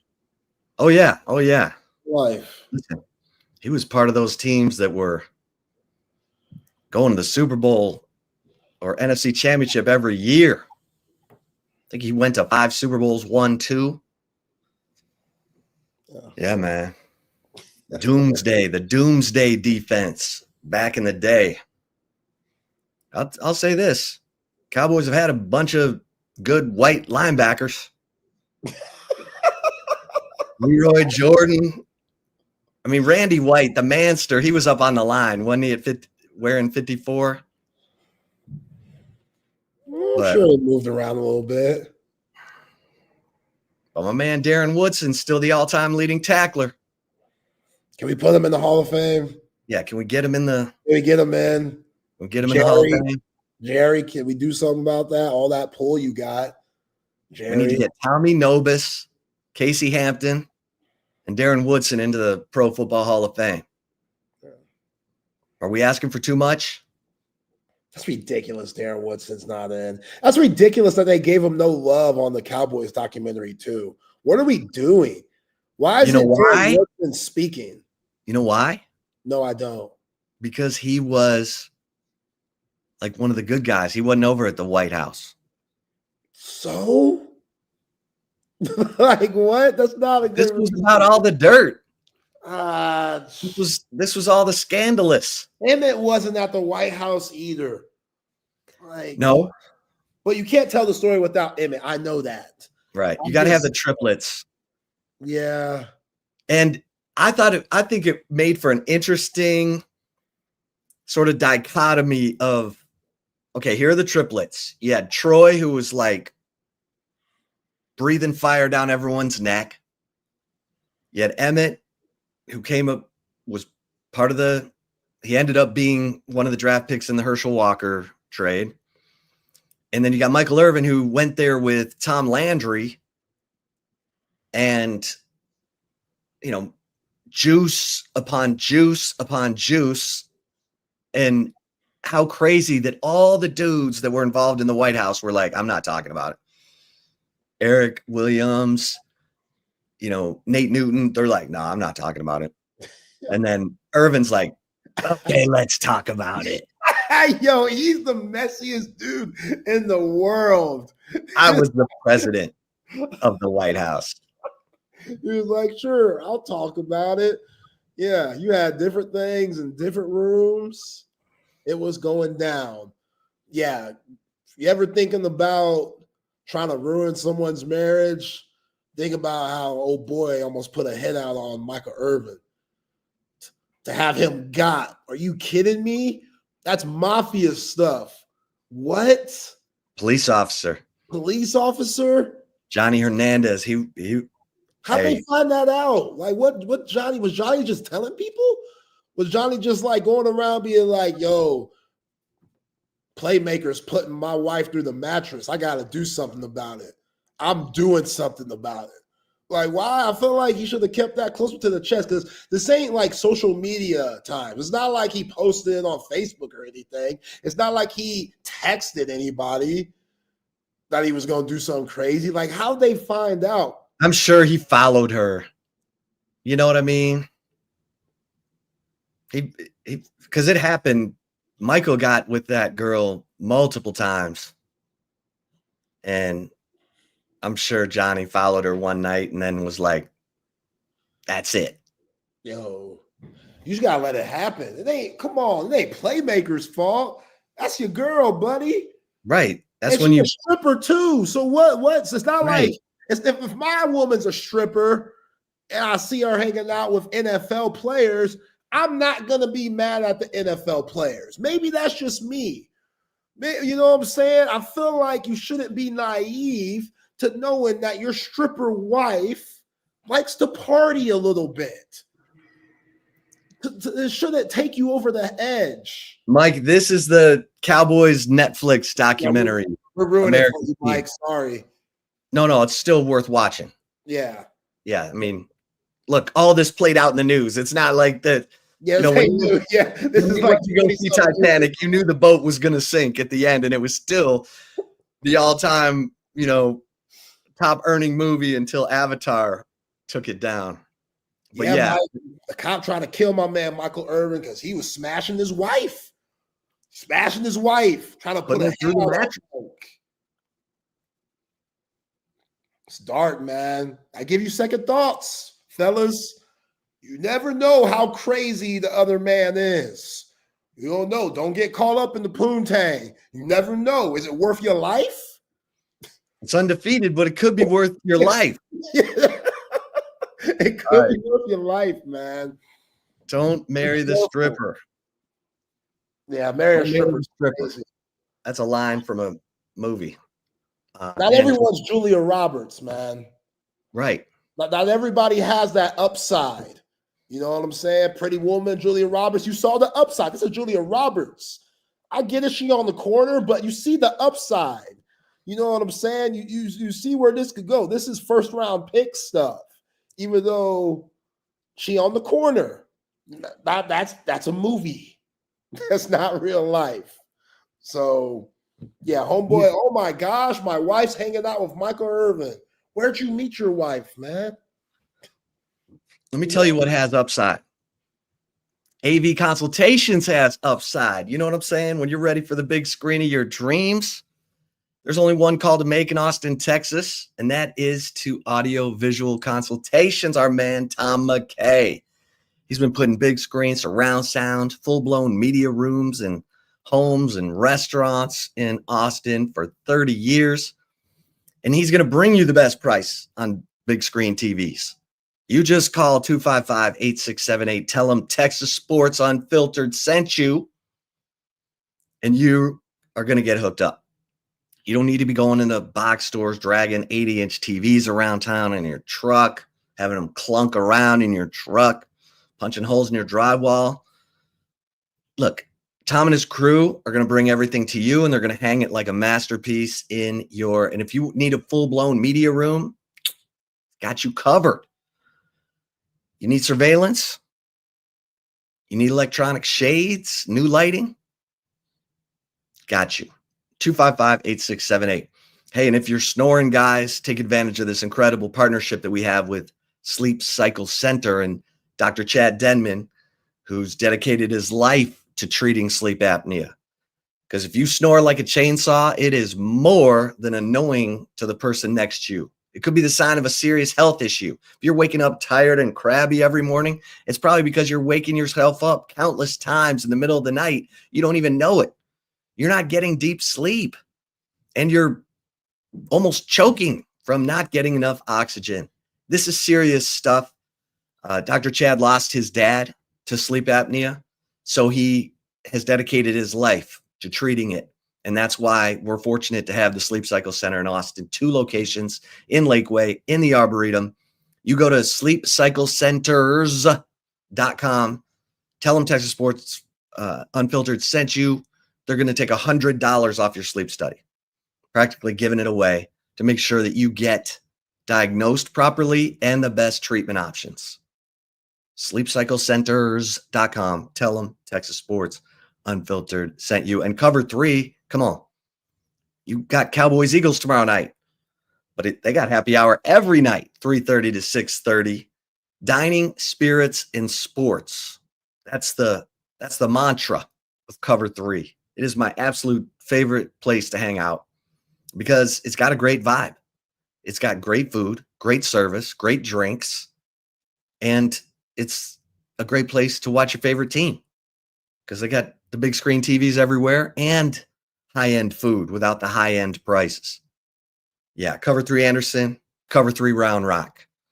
And Doug Young and Matt Dodson, who started Cover 3, also have a new restaurant south of town in Buda called Whiskey Ridge that is getting rave reviews. So if you're down south, make sure you check out Whiskey Ridge. It is popping.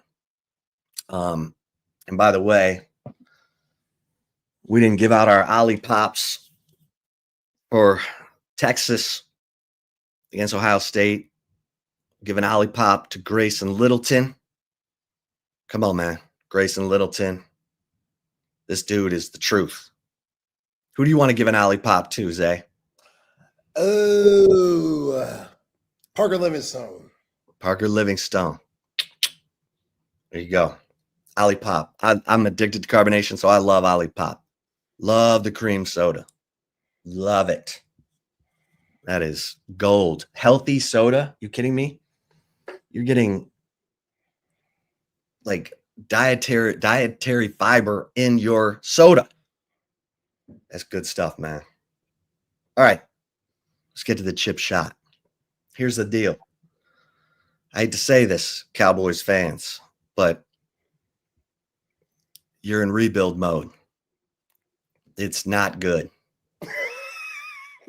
It's not good.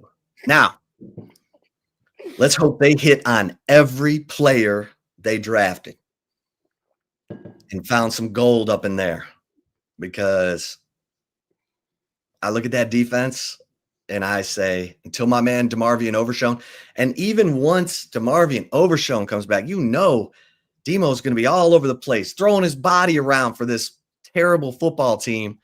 Probably, hopefully, never going to get hurt again, but he will throw his body around, risk injury for this football team. Can't wait till Demo is back wearing Agent Zero. It's going to be great. But until then, that front 7, somebody help me. I mean, and if Dak Prescott, hopefully he took some,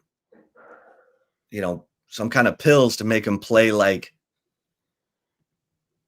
someone he's not late in games. You know what I'm saying? Although Dak is pretty good in the regular season, it's just in the playoffs when it matters the most that he folds up like a paper cup. So, but the Cowboys are rebuilding.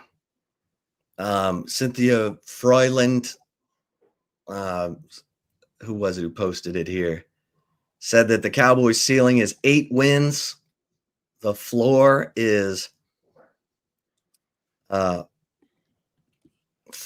wins. She's got the Cowboys at 6 wins. This is right where I'm at. Yeah, this is going to be. Damn. And you know what? Jerry doesn't care because he's got 2 first-round picks next year, and he's got 2 first-round picks the following year. So whatever he needs,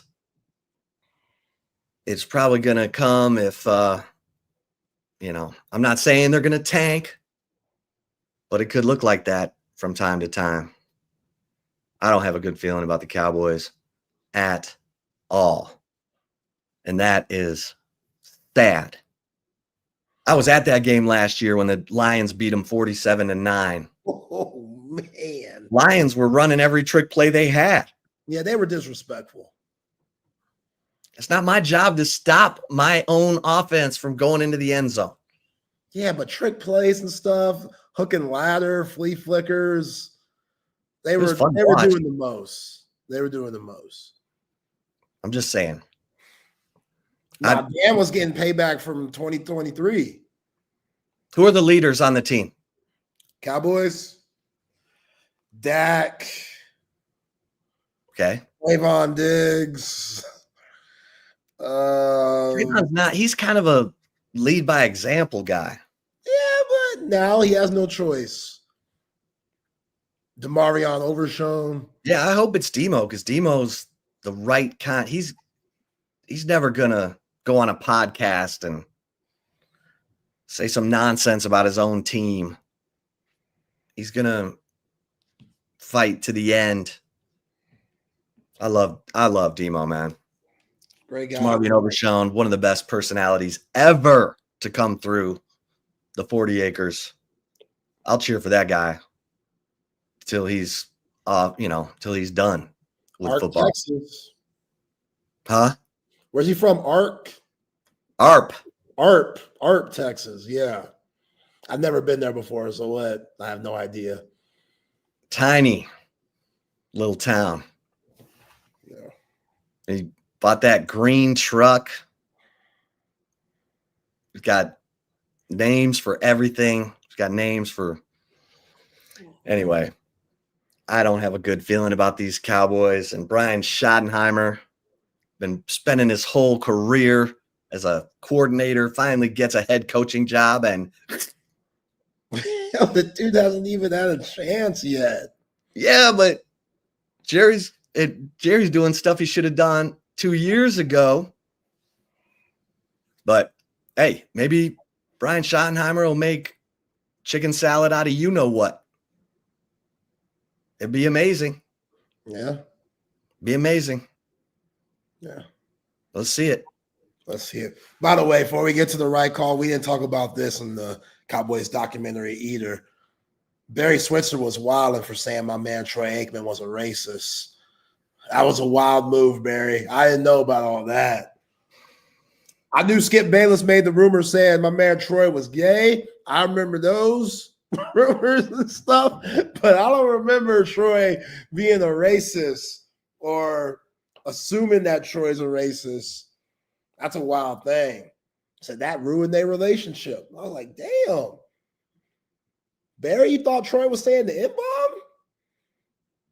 That was great.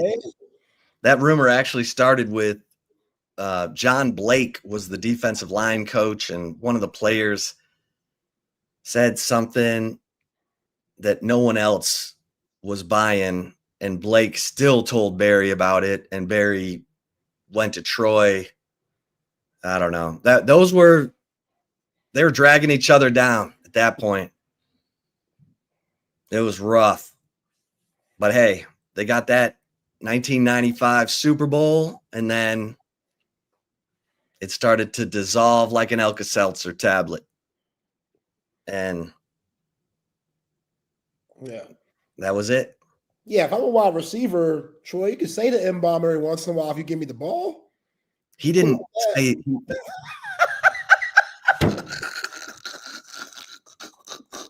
And I was there at St. Ed's.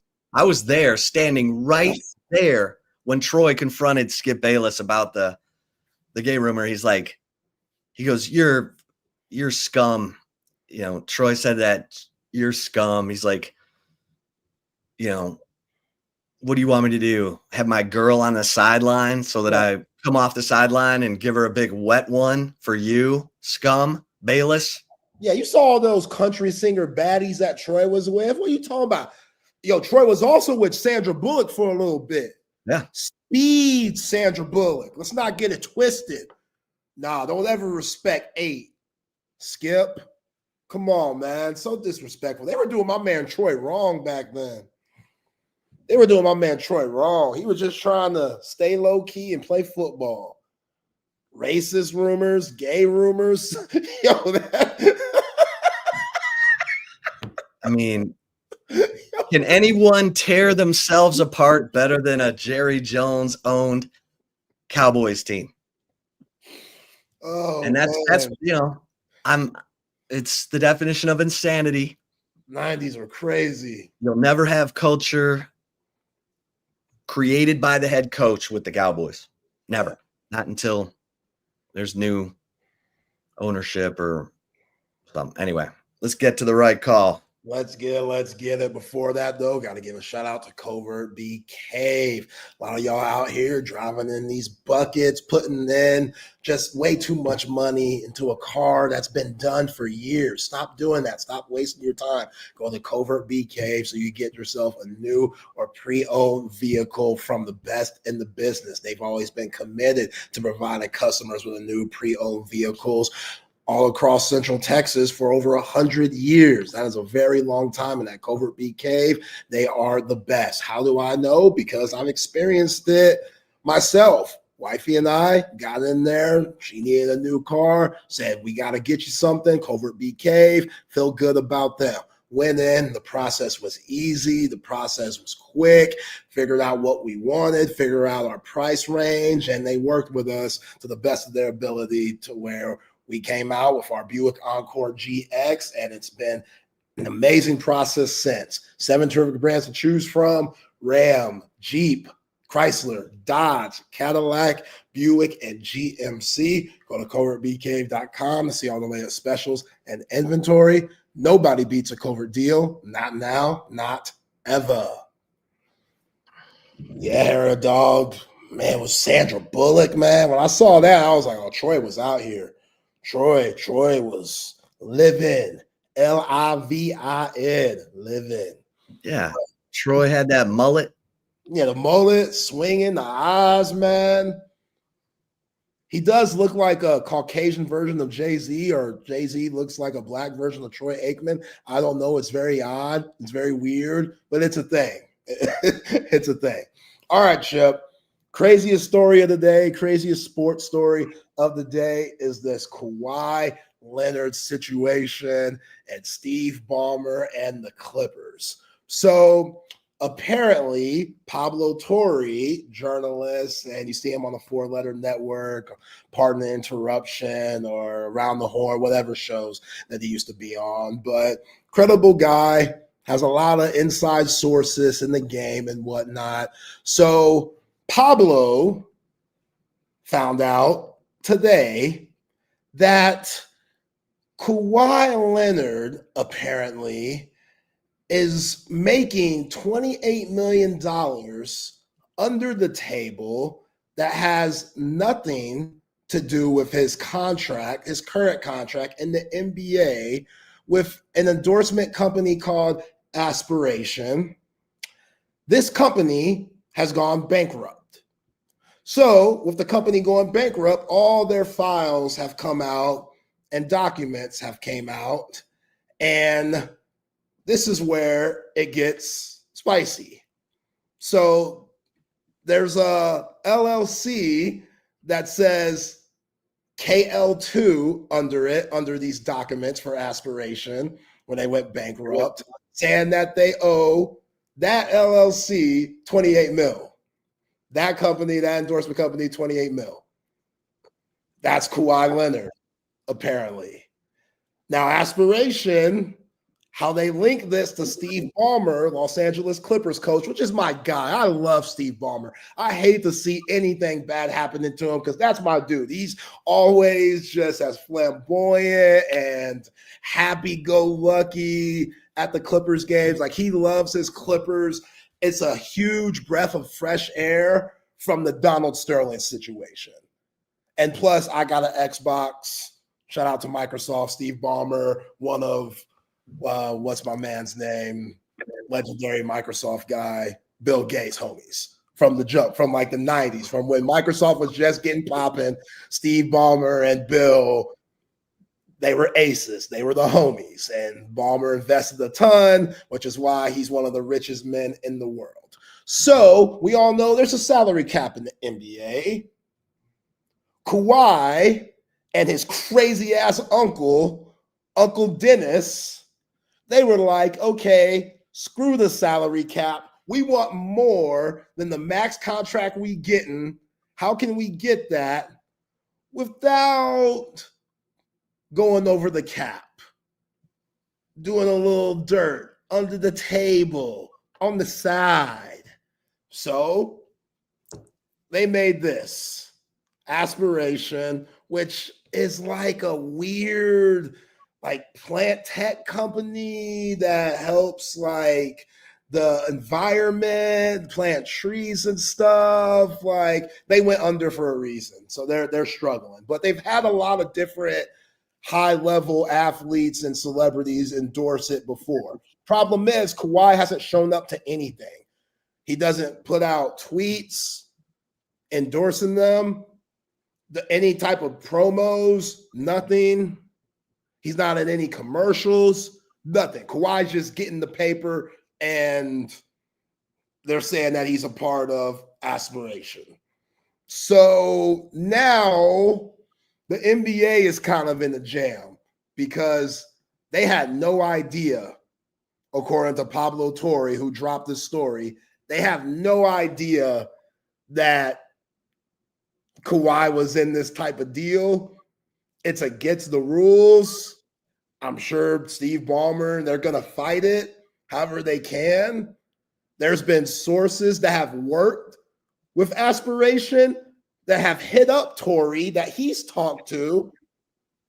And those sources say this can be confirmed. They were paying Kawhi under the table. Kawhi wasn't showing up for not another. And the great Uncle Dennis was wondering after they went bankrupt, where's my paper? Because Uncle Dennis needs some new shoes. So this is a spicy story, man. Like Kawhi Leonard, as quiet and low-key as he is, this is a very interesting story that's going on. And now people are wondering, okay, how many other owners are doing these types of things? Because if I'm Steve Ballmer, I'm snitching on everybody. He can't be the only one doing this stuff under the table, finding these other endorsements to cut corners. He can't be the other one. So the salary cap, it don't matter what the salary cap is. You gonna get your money. We're gonna figure it out. So I don't know how this is gonna go, but according to Pablo Torre, the NBA, it's not good. The NBA's figuring out that this is not good. They got a problem on their hands. And now, if I'm Steve Ballmer and he gets out and he gets in trouble, oh yeah, I'm snitching on everybody, Chip. I am telling, okay, y'all need to search every single owner because he can't be the only one. He can't be the only one doing this sly stuff, cutting corners and whatnot, getting over on the man. He can't be the only one. And it's not like Kawhi Leonard's the best investment. He barely plays. He played a lot this past year, but overall, during this Clippers tenure, he hasn't played much. So, yeah, hair of the dog thinks the Knicks are next. Yeah, Jalen Brunson, if you look at his contract, it's a little fishy. Because hold on a minute. Because the last time the NBA levied a massive punishment against a team for paying a player under the table was the Minnesota Timberwolves back in 1999-2000. Yeah. Because they were paying Joe Smith under the table. Who was sorry. It was sorry. It wasn't even worth it. The league took away Minnesota's first-round draft pick for the next 5 years. Yeah. I don't think the Clippers have that. And that was Joe Smith. Joe Smith, sorry. Joe Smith's one of the biggest number one pick bust of all time. He was That's not why a good Garnett wanted out. We ended up in Boston. Yeah. So, Uncle Dennis, Spurs fans, y'all know Uncle Dennis. Uncle Dennis was a big reason why Kawhi got out of San Antonio. Uncle Dennis was like, yo, y'all BSing my nephew. We got other places to be. Uncle Dennis, yeah, he's Uncle Jerome that we always talk about. That ignorant, crazy-ass uncle that feels entitled to their nephew. And yeah, it's about to get messy in the NBA. So even though we're in football season, the NBA being that soap opera, doing what it does, man. Yeah, and the Clippers have a bunch of old players. James Harden, 35, Kawhi Leonard, 33, Bradley Beal, 32, Nicholas Batum, 36. Yeah. All right, let's bring in the fellas. Patrick and Matt. Let's do some open gym. What's up, fellas? Hey, man, I don't believe Uncle Dennis is even real anymore. I think it's all just Kawhi Leonard. I think it's all Kawhi Leonard, and Uncle Dennis is just a fictitious character he has created. It doesn't seem like a bad guy. No, he's around. I've seen him before. He's on Google. If you Google him, he pops up. But I'll tell you the truth. I don't think anything comes of this because Steve Ballmer could basically buy every other NBA team and still have money. He's by far the richest owner in the NBA. And I think it'll make him somewhat bulletproof because the money only respects other money, and he is by far the richest. So even though he is blatantly cheating and there's no big surprise about that, I think he's going to be fine. They'll be like, all right, you're going to have to not give that money to Kawhi. And I'll tell you what, we'll suspend him for 35 games he wasn't going to play in anyway. Yeah. Well, if Zay thinks this other teams are doing this too, if that's the case, then they'll all go into a dark room and come out saying, okay, we're all stopping this, right? Okay. All right.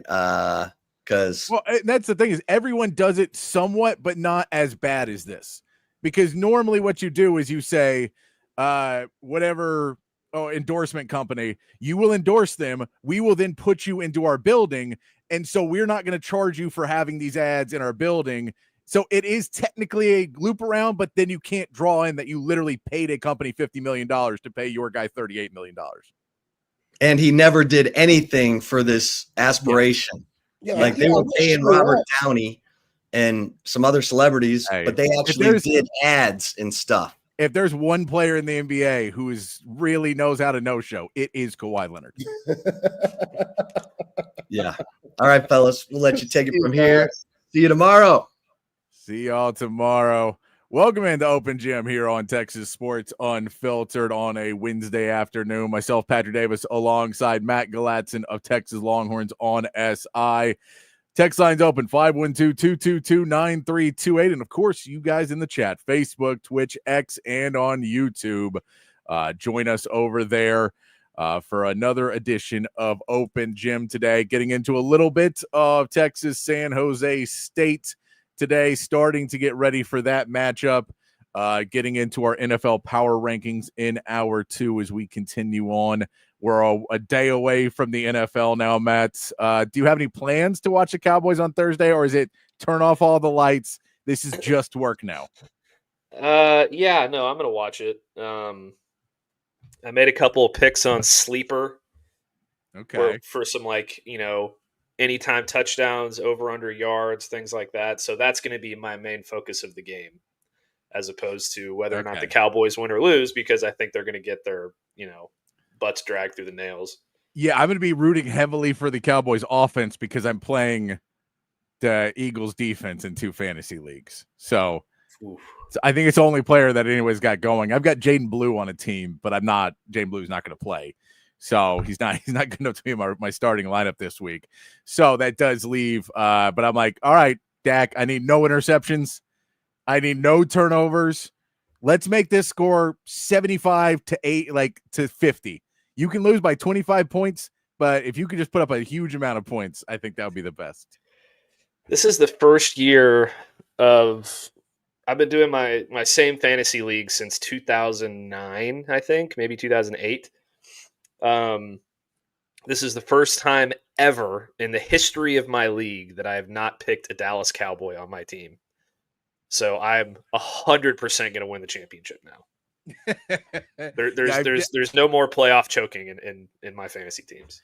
I have Jaden Blue in one league. I think I may have Jaden Blue in both leagues, but that's the only Cowboy that I have. And that was more of like a, later in the game, and you're like, well, he could be running back one by the end of the season. You're kind of taking one of those chances.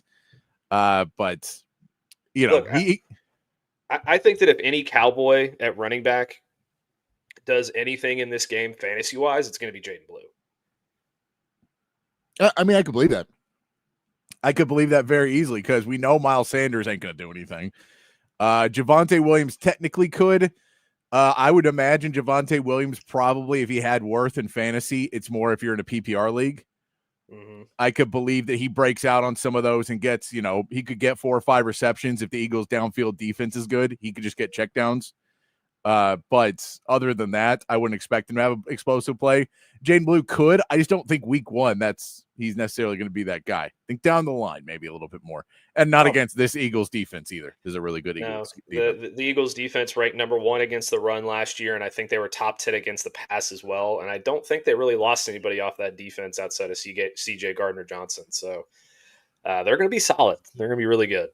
Yeah, and CJ Gardner-Johnson, I keep reading that he may be available for the Texans week 1 after all of the talk and the injury where they carted him out and thought his season may be over. We saw that with Tyler Guyton. He appears that he could be ready week 1, and CJ Gardner-Johnson could be available week 1. So both those guys. Well.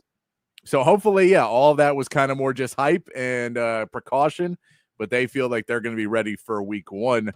I also saw this story today, Matt, that some more Vanderbilt players, along with other current and former players across college football, are now more suing. There's more people now suing for the 5th year of college athletics, basically saying it's not fair that you can get paid for a redshirt season and we don't get a 5th year because of it. If I'm honest with you, I think they are going to do the exact opposite of what they want and basically kill red shirts. Like, I think that will probably be done before they allow them a 5th year. They'll be like, no, you guys can't keep suing us for things. If I agree with you, you're right. You don't deserve a 5th year. Red shirts are gone. We're just going to kill the program because you guys are too greedy and you can't stand that you don't get playing time until your junior year. And then you're like, but I want another year after that because I started to get paid now. And now once I got paid, I need another year. You're like, no, it's not how this works, man. You get 4 years of playing. It's what it's always been. It's what we all agreed upon. The COVID year was the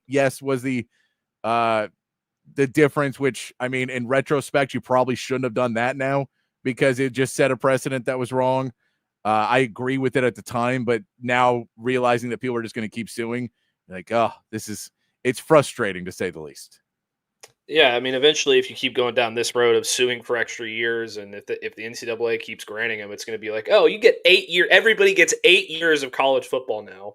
You're going to be 25 by the time you get to the NFL.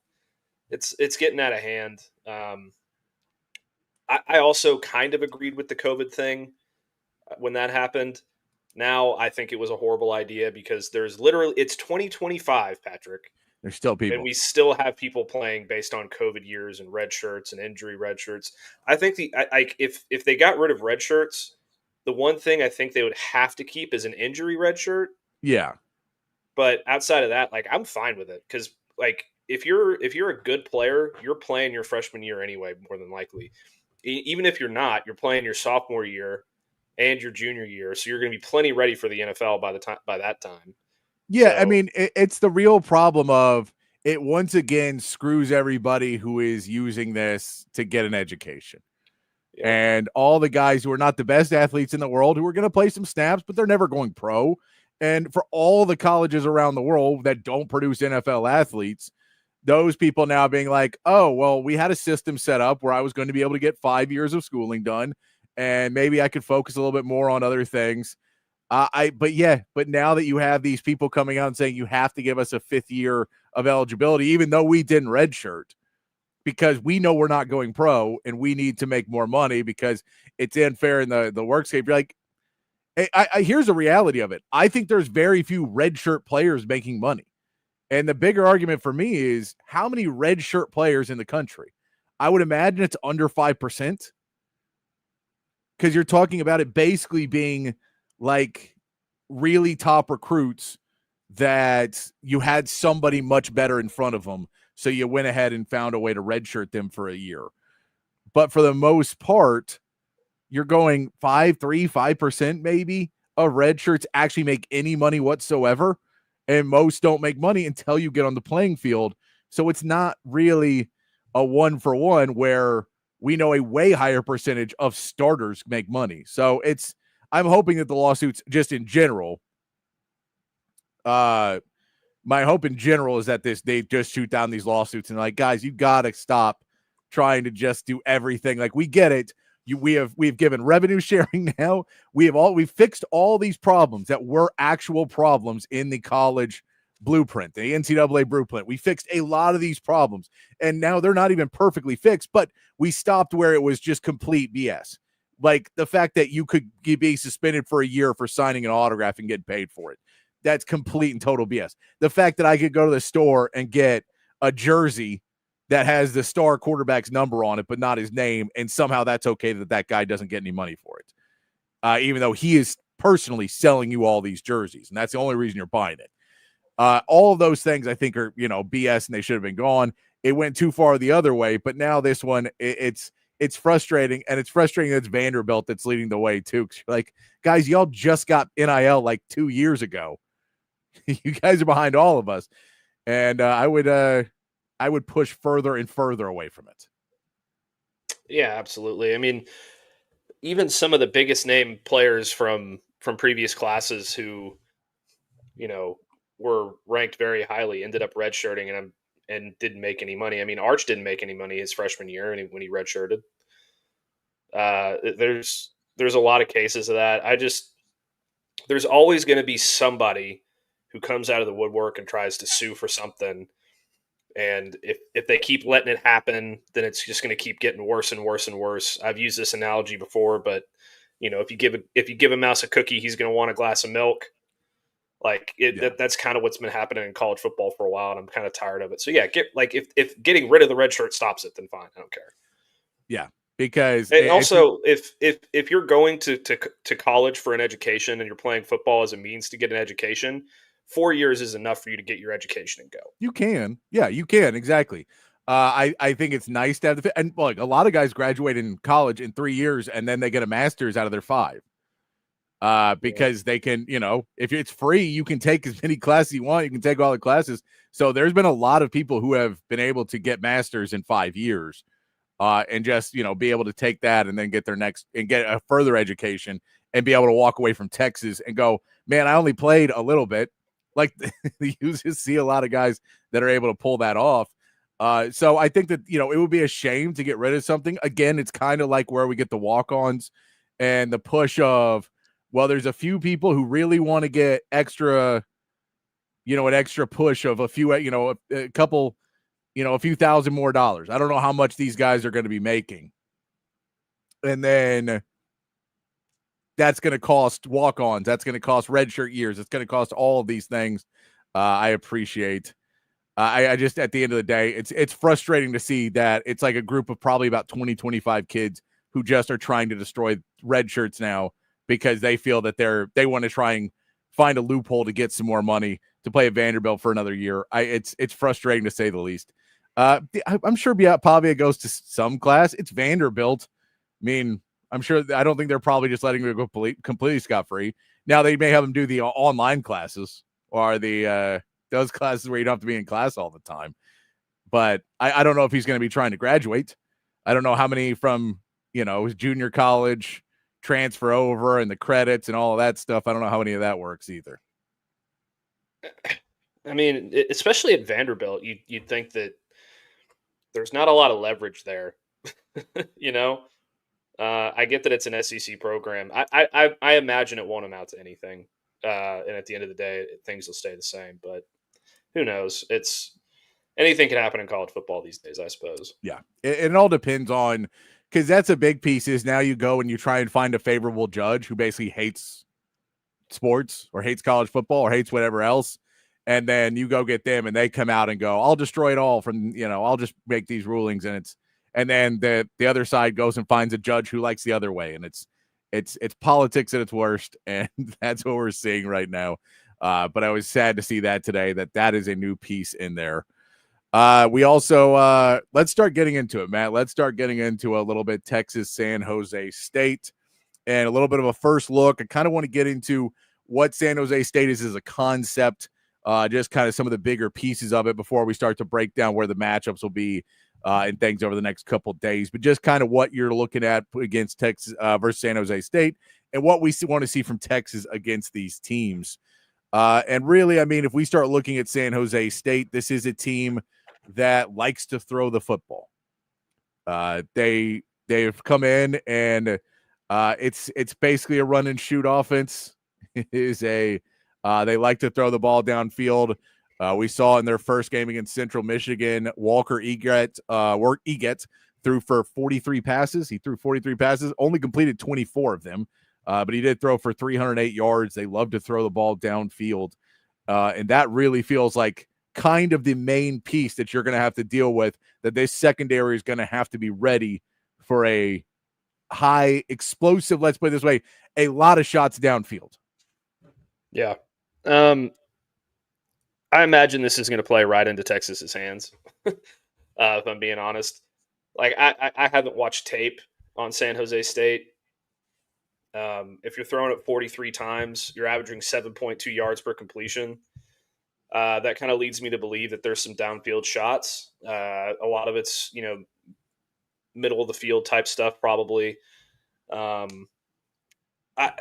Texas is going to be able to pin their ears back and rush the passer if they're dropping back 40 plus times in this game, which is a good thing for Texas. Their secondary is going to be opportunistic and try and get some turnovers here. I think they really, really want to force some turnovers this week, kind of get back into that mode.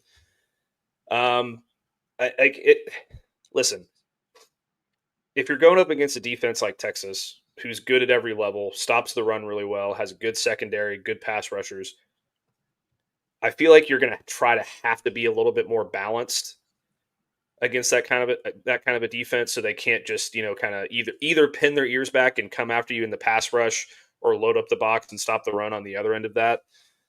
So I would imagine they try to be a little bit more balanced than throwing the ball 43 times. And then again, if Texas gets out to a big lead early, they're going to pass the ball a lot to try and get back into the game. Either way, I expect, if you're completing 24 of 43, which is, just over 50% of your passes, and you throw 2 picks against Central Michigan, I think the Texas defense is going to be able to feast in this one pretty early on. Yeah, I mean, there's 2 interceptions in that. They do try and hit some guys on run. They call it the spread and shred is what they call that offense, is what they like to call it. But basically, Danny Scudero is their number one guy. He's got some pretty good speed on him. If they can hit him in space and moving, then he has the potential to make some plays. Now, he made some of the highlights I watched against Central Michigan. He was able to get past their guys. I don't think he'd be able to outrun a lot of Texas players. They just have a little bit more speed. Texas has more speed in the secondary, but it is somebody that they could pick up some big plays if he's able to get open and get the plays. He's the guy they're going to try and get the ball to the most. He had 9 receptions for 189 yards in the game. Really kind of their bigger shot guy. They also went with Leland Smith. He had 2 catches, but he had a big one for 39 yards in the game. So they try and have these more explosive plays. It's basically their run game was non-existent against Central Michigan. You don't expect it to be existent against Texas either. So if you're expecting them to be down, you're expecting them to throw the football. This is the piece for Texas of, if you want to see how many times you can go try and pick this ball off, are you going to be much more aggressive in the secondary in this game? And, after we saw what they did against Ohio State, man, we saw them play much more conservatively, I'll say. I won't say timidly, I'll say conservatively in that secondary, and kind of stood off on a little of them, tried to play safe football and not go in and not rush the ball at any point, not try and dive on it. And it feels like this is a team where you can kind of take those chances. You'd still like to shut them out, but you maybe be a little bit more opportunistic to allow yourself a chance to get some of these turnovers and just put the game away early. Yeah, I agree with that. And I think a lot of the reason they played so conservatively against Ohio State is because their receivers, number one, are very big guys. Carnell Tate's a big guy. Jeremiah Smith is an absolute unit. So if you're trying to be too aggressive and you're not, focusing on your tackling and keeping everything in front of you, they can break a tackle and they can break the distance at any given time. I don't know that Danny Scudero? Is that Danny Scudero? Yes. I don't know that a 5'9", 170-pound guy is gonna offer you that same threat, particularly down the field. I think Texas will be able to run with him, but I think that getting him the ball, they're going to probably try to do it on quick stuff and get him going on the move. And given the way that Texas is a really solid tackling team and they're good at keeping things in front of them, I don't think that's going to end up being too much of an issue. I imagine that if you're able to hold Jeremiah Smith to what you held him to in this past game, you're going to be able to hold Danny Scudero to a pretty decent game. But he's going to catch some passes, and that's fine. You're not going to make the quarterback go 0 for 43, but it is what it is at the end of the day. I think they're going to be a lot more aggressive defensively, not just in the secondary, but in the pass rush as well. I think they really want to start to get some of those sack numbers going and get those guys some confidence. Yeah, you definitely want to see the sack numbers come up. There wasn't a lot of the San Jose State line did not allow a lot of pressure against Walker Eget. That doesn't necessarily mean it won't come. I mean, it means Central Michigan did not have the pass rush to get it done. But I think you could see I think you could definitely see this Texas team leaving their DBs on islands a lot in this game and just loading up the pass rush early, trying to stop it, trying to get them down, trying to make them and Joe, as you say, passing games like this do tend to make the clock stop a lot. The Texas Ohio State game went pretty relatively quickly. There wasn't a lot of scoring, wasn't a lot of incomplete passes so much as there was a lot of running. Both teams wanted to run the football. So that game went relatively quickly. This one will be much slower, I'm sure. We could expect to see Texas run the ball pretty effectively over this game, but I think you're right, though. You're head on, Matt, that you want to see the pass rush. You want to see what your DBs can do against decent wide receivers. These are not SEC wide receivers. These are not guys you're going to be playing at the high level, but let's give them a test. Let's go put out some of our guys and see, can they make plays one-on-one when we're sending the linebackers and we're sending Anthony Hill and LaFau in to go get this quarterback? Can we try and make some big plays and get some picks in this game? I got a little bit of breaking news. Oh, what you got? Texas defensive back Wardell Mack was arrested Wednesday morning and charged with a DWI, according to Travis County records. Travis County Sheriff Office records. Inside Texas is reporting that. So no good. Not good. Not good. Not good. I don't know how much he was going to see the field, but either way, less not now. good. No, less now. That's disappointing to hear for sure. But yeah, I mean, you're going to stick out a lot of different DBs in this game, I think, to see who's ready to go play at that level of one-on-one. I mean, if I'm Sark, if I'm PK, I may put 8-10 different guys on Scudero across the game. Just be like, all right, this is their guy. Shut him down. I want to see how many of you can shut him down where he doesn't get the ball in, or who I'm going to get if he will get interceptions on it or get PBUs. I want to see how many of those can happen. I want to see if we can guard all these guys one-on-one, just because this is now really the next 3 weeks are the trial period of, we talked about it after Ohio State, that we saw a bunch of wide receivers didn't get to play, a bunch of young defensive linemen or a bunch of young defensive backs and stuff really didn't get a ton of run in the game. Grayson Littleton, of course, did. He looked amazing. But across the board, maybe some younger guys you'd like to get some minutes here. And this feels like a good enough time to go out and give them a little bit of a run, a little bit of a test. Yeah, so Danny Scudero plays in the slot, which, that leads me to believe that if Grayson Littleton gets the start at the star position, he might be matched up with Danny Scudero a lot. So I think this is going to be a game that you learn a lot about Grayson Littleton. I know he played well against Ohio State when he was out there. I want to see what he does in a situation where he's getting targeted a lot. Because if they're going to try to get the ball to Danny Scudero in the slot, he's going to be one of those guys that's on him quite a bit. So that'll be super interesting to watch. I think Grayson Littleton is going to be awesome. Yeah. So I'm excited to see him get a little bit of extra work this week. No, I'm with you. It's I think that you'll see a lot of that, because if you're looking at this for Texas, what you want to see out of Texas in the game like this, and somewhat over the next few weeks, but you just want to see Texas be able to do what they do early, which is pressure the ball, get off the field, pressure the ball, get off the field. And I think as the game goes on, you can you can be more and more aggressive. You can do more things to see what's going to happen. But as long as I think the defense understands what their job is. And now it comes down to how fast can our offense actually put the ball in the end zone? Yeah. Because if it is, I don't want to say like last week, but more like that, where at the end of the half, it's 14-0, you really are a little bit more of like, hey, we can't allow a big play. Because all of a sudden now, like, we look really bad. It's 14-7 against San Jose State. So I think that how the offense does in this game will kind of dictate a little bit about what the defense is allowed to do too. Yeah, I don't imagine that'll be the case. But you're absolutely right. You want to see the offense get off to a fast start and put up some points early.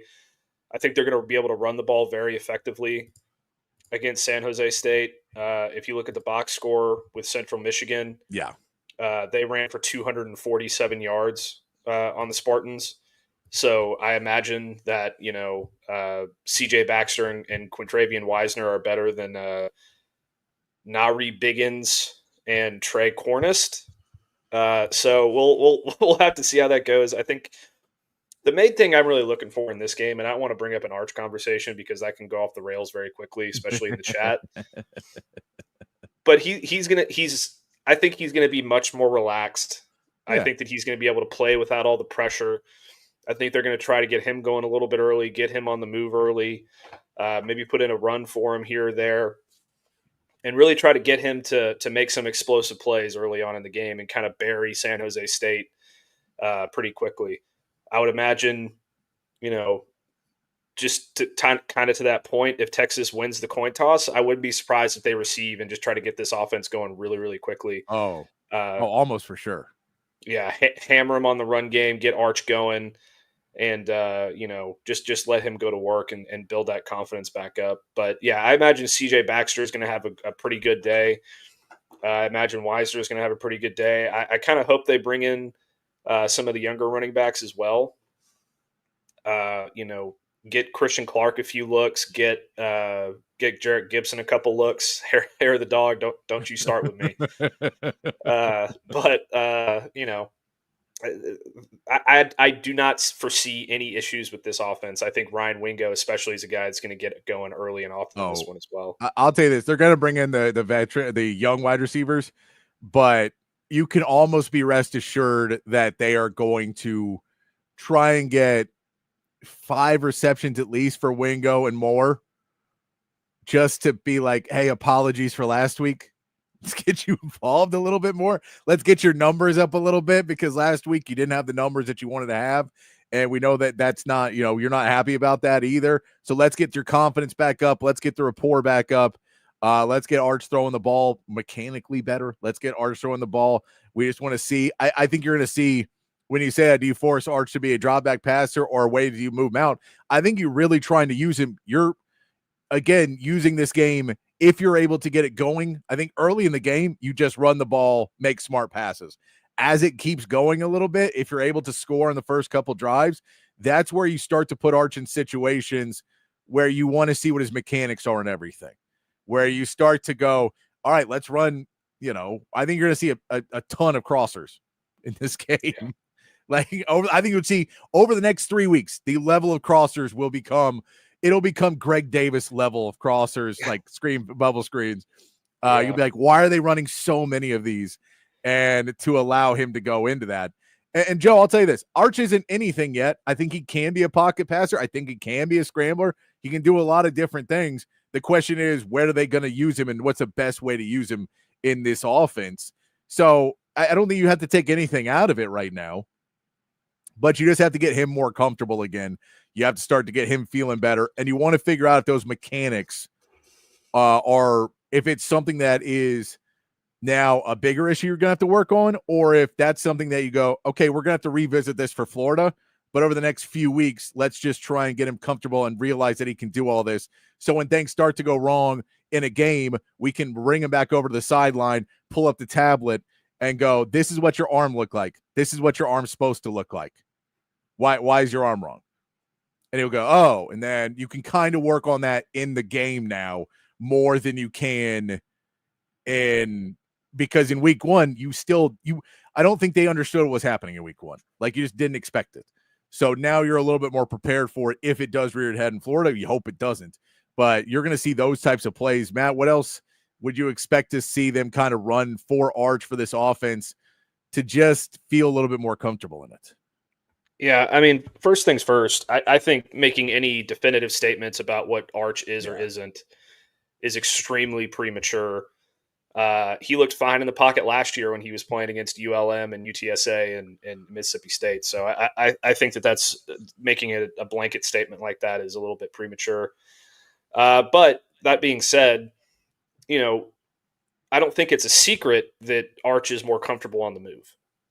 So I would imagine you see him on the move a little bit, some rollouts, some bootlegs, some play action, get him outside the pocket, open things up for him a little bit, hit some mesh concepts, things like that. I think you'll see a few screens here or there because, I mean, even on the screens that he threw against Ohio State, some of them were pretty low. So I think you want to kind of iron that out as much as you can in this game, get the quick stuff going.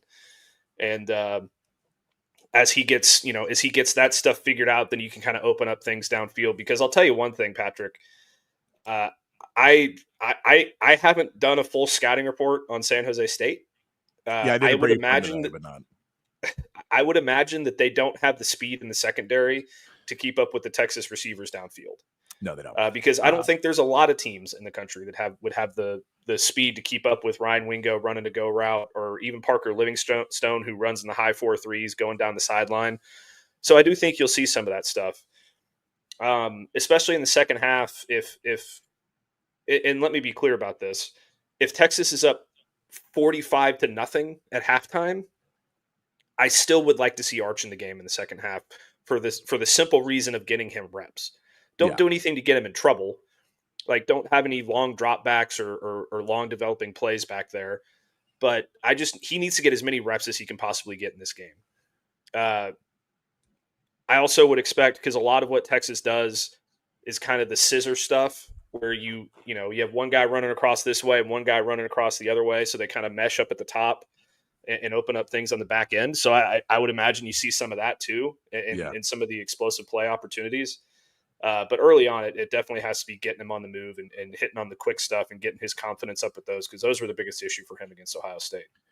Yeah, and he's going to have to read this defense this is a defense of just a cursory look I've done so far and the stuff I've watched so far.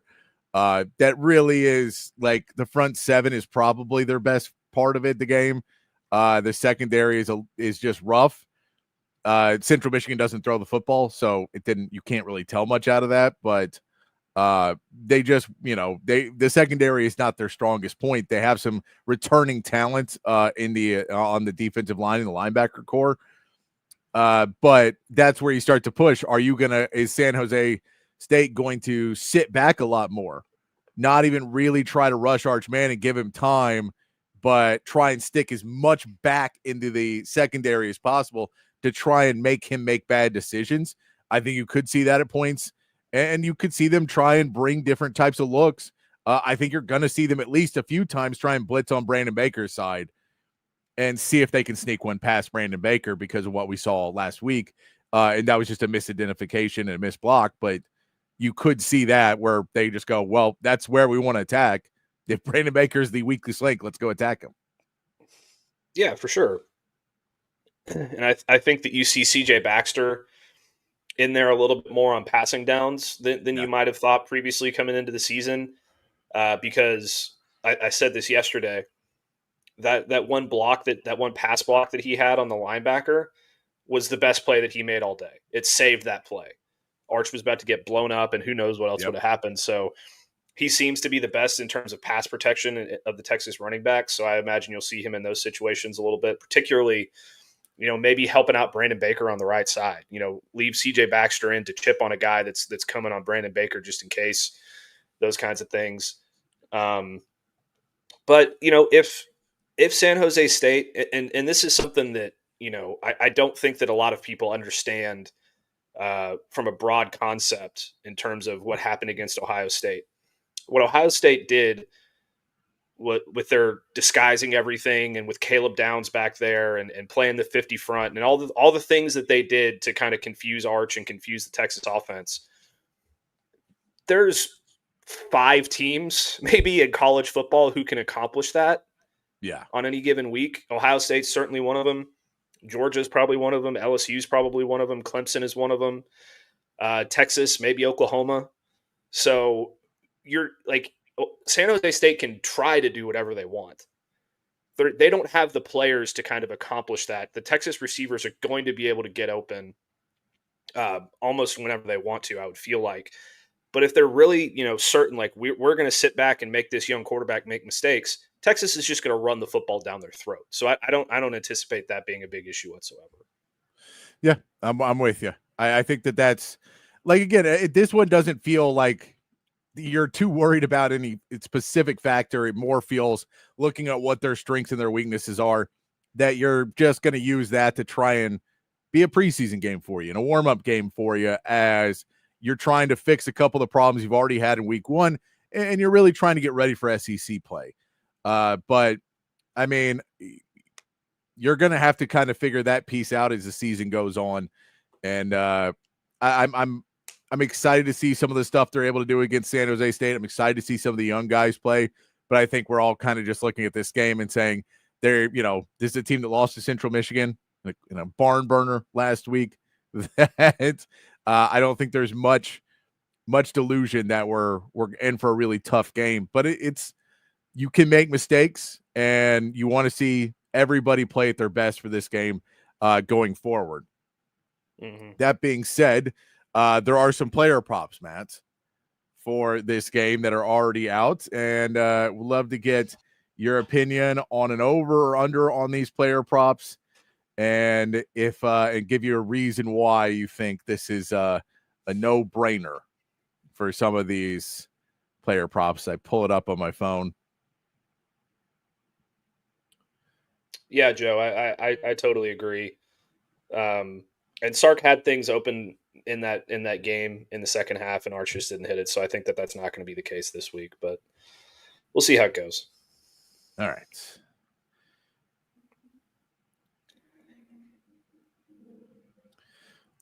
First off, we'll go with Arch Manning passing yards, 274.5 passing yards. I think you're going to see under on that one. Okay. Because I do think that they're going to try and get him going early, and I do think they're going to try and get some explosive plays. But I think, like I said, I think a lot of it's going to be quick hitting stuff, mesh concepts, those kinds of things. I mean, there's certainly the chance that, San Jose State pins him down deep in the red zone and they hit Ryan Wingo on a drag and he takes the thing 90 yards for a touchdown. So if that kind of stuff happens, it could be over. But I would just imagine he throws for somewhere around 225, 250 in this game. The real question is, how long does he play? I think is the biggest question for this. If he plays 4 quarters, he breaks 300 yards, no problem. Because they're gonna give him some bombs downfield, because again, you want him to feel better about himself. You're trying to build up that confidence, and so being able to do it in a game, you're gonna have faster guys, and like this is for some of those freshmen that are just speedsters. Just go send them.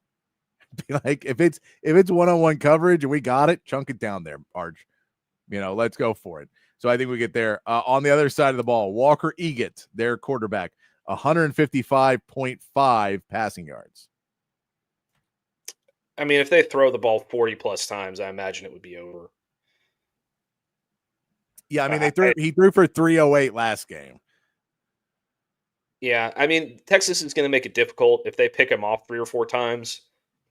Then maybe it's under. But if you're going to throw the ball that much, even if you throw 5 picks, you're probably going to throw for over 155 yards.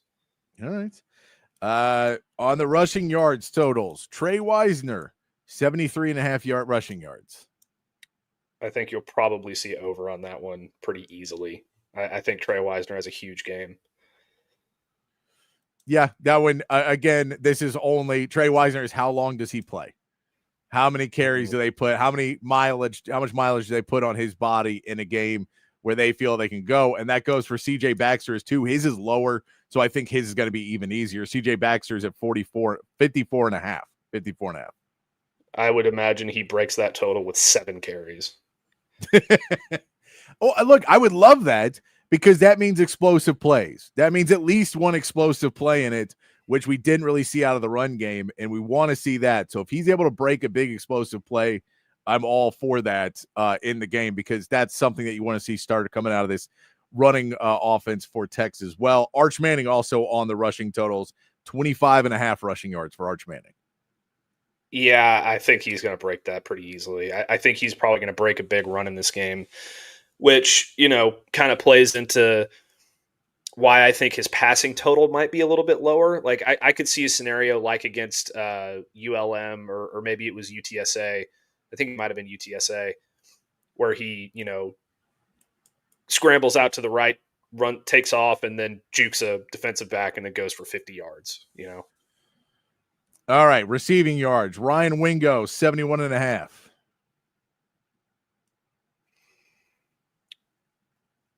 I can see a scenario where he gets like 8 receptions in this game. So I'm gonna go with the over. I think they're gonna target him a lot.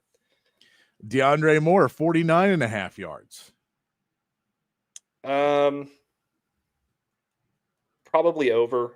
I think he's probably the only other receiver, maybe Parker Livingstone, that gets over 50 yards receiving. Because I think he's just got the potential to break one and make an explosive play. Jack Endries, 43.5 receiving yards. Probably under. I don't know that they're going to need to utilize him in this game a whole lot. If they do, then he'll get over. But I think that they're probably going to focus on Arch hitting his receivers more than the tight end because he looked like he had a pretty good connection with Endries. Yeah, he had a big catch in that game. I think that, Jack Endries maybe less. It really depends on if they just light it up at a point and they just say, let's go for it. All right, how about on the other side of the ball? Danny Scudero, 48.5 receiving yards. Probably over. Just because of the amount? Yeah, he's their top target, and they're going to get him on the move, so it's probably over. All right, and finally, passing touchdowns. 2.5 for Arch.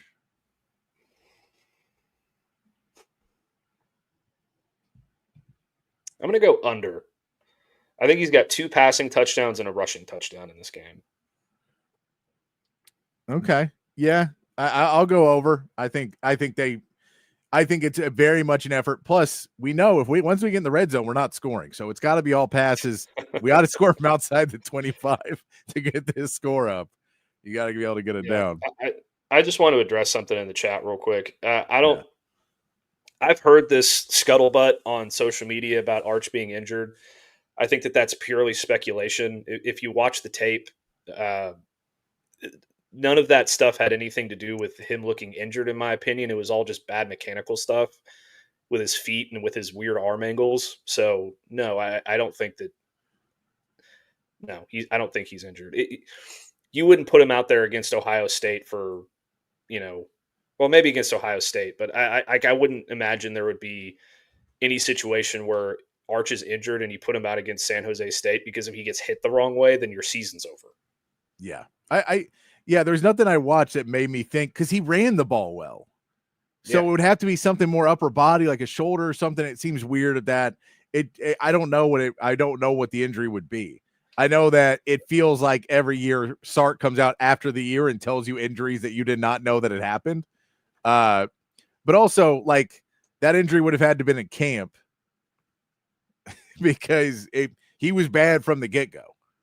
So yeah, I think it was I want to say it was somebody on social media. I want to say it was like Ben Kurt or something. It was like, oh, Arch has obviously got a shoulder injury. But then you watch the fourth quarter of that game and the way he drops it in the bucket to Jack Endries, that pass in the corner of the end zone to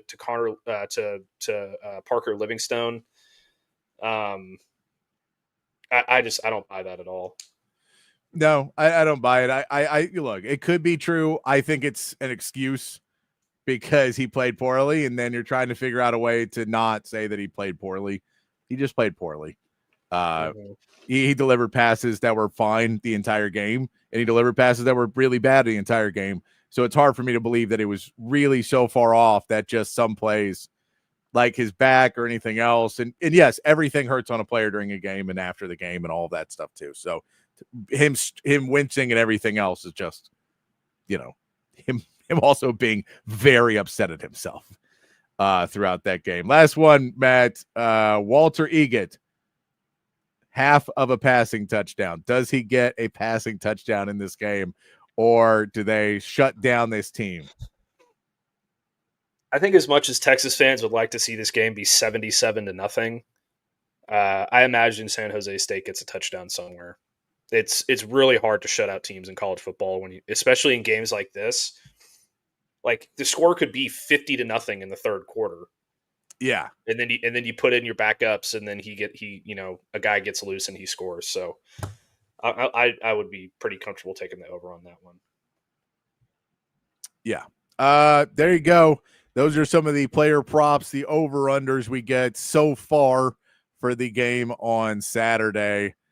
As we continue on here on Open Gym on Texas Sports Unfiltered. We're going to take our break a little bit early here because we want to get some NFL talk as well.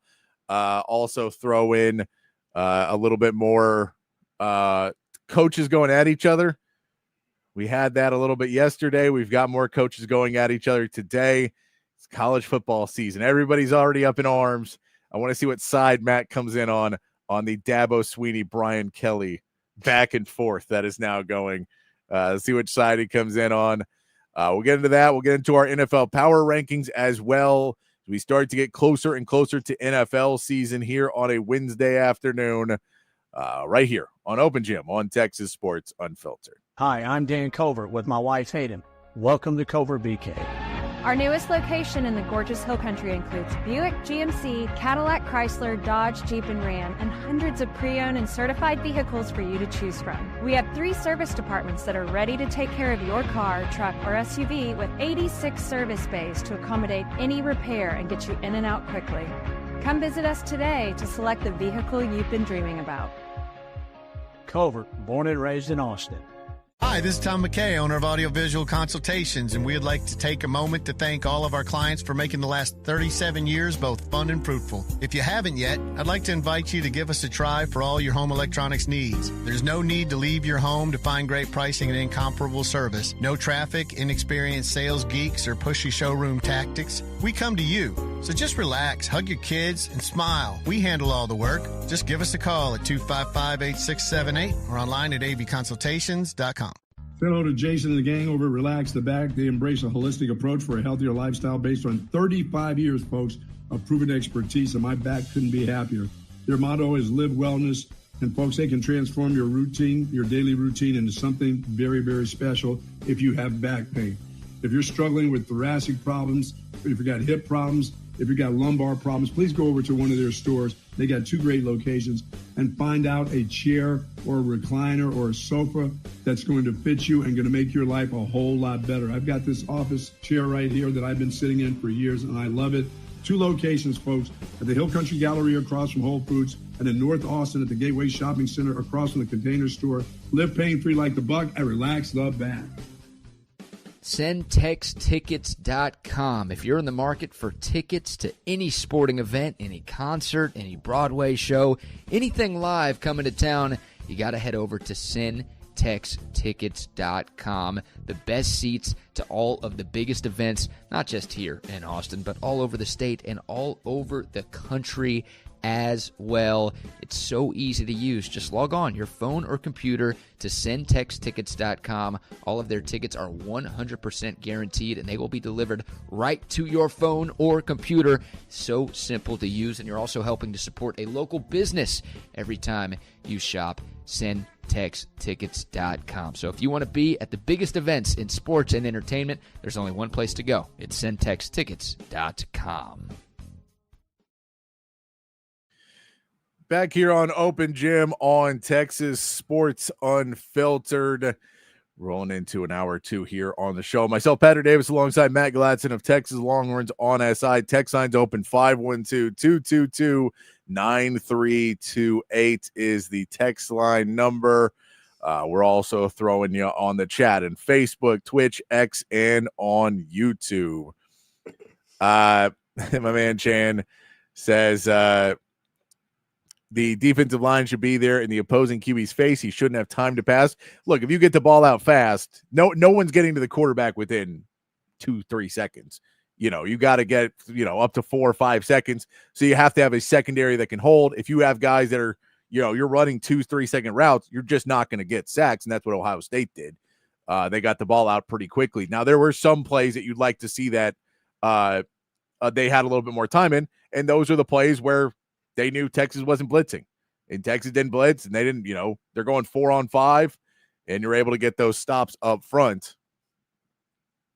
Then we also said, also Arch has been in the system for 2 years, and AJ hadn't worked on his footwork, and overall mechanics are very concerning. They did. They've worked on all his mechanics. It's just, it was a big game, and he apparently had a brain fart. Some people believe it's an injury. I don't believe it's an injury because he kept throwing good passes throughout. So if it was ligament damage or some tear or something in his shoulder, you would expect to see that be bad the whole time, but feels like the people who are going after it are only really looking at the bad plays and not the good plays, and you have to take everything into account. So I just didn't see it from that aspect, but who knows?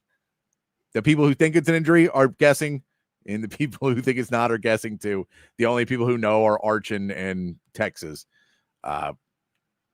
But if we keep rolling on here, I just got to say one thing.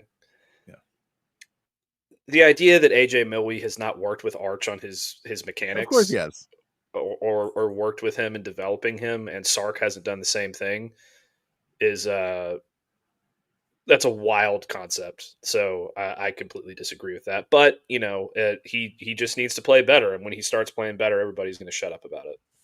Yeah, no, it'll be that way. Let's roll into a little NFL talk here on the show. First off, Dabo versus Brian Kelly. Some fun stuff comes out. Dabo, after week one, after the week one loss to LSU, came out, and in his post-game comments after the game, he was basically trying to make the statement, both teams did not play well in the game. He thought it was a somewhat sloppy game. So he says, yes, we played really poorly, but it's not like we were blown out by a team who played great either. He says he assigned the visitors. He said it's like they had a 65 grade, and then he says, and we had a 58. So neither of us did well in our exam first week. Brian Kelly then responded, and his response was, I thought we dominated them in the second half. So he's either a really, really good grader and giving himself a 58, or he's a really hard grader on us, or he didn't see the second half, which might not have been the case. He might have not wanted to see the second half.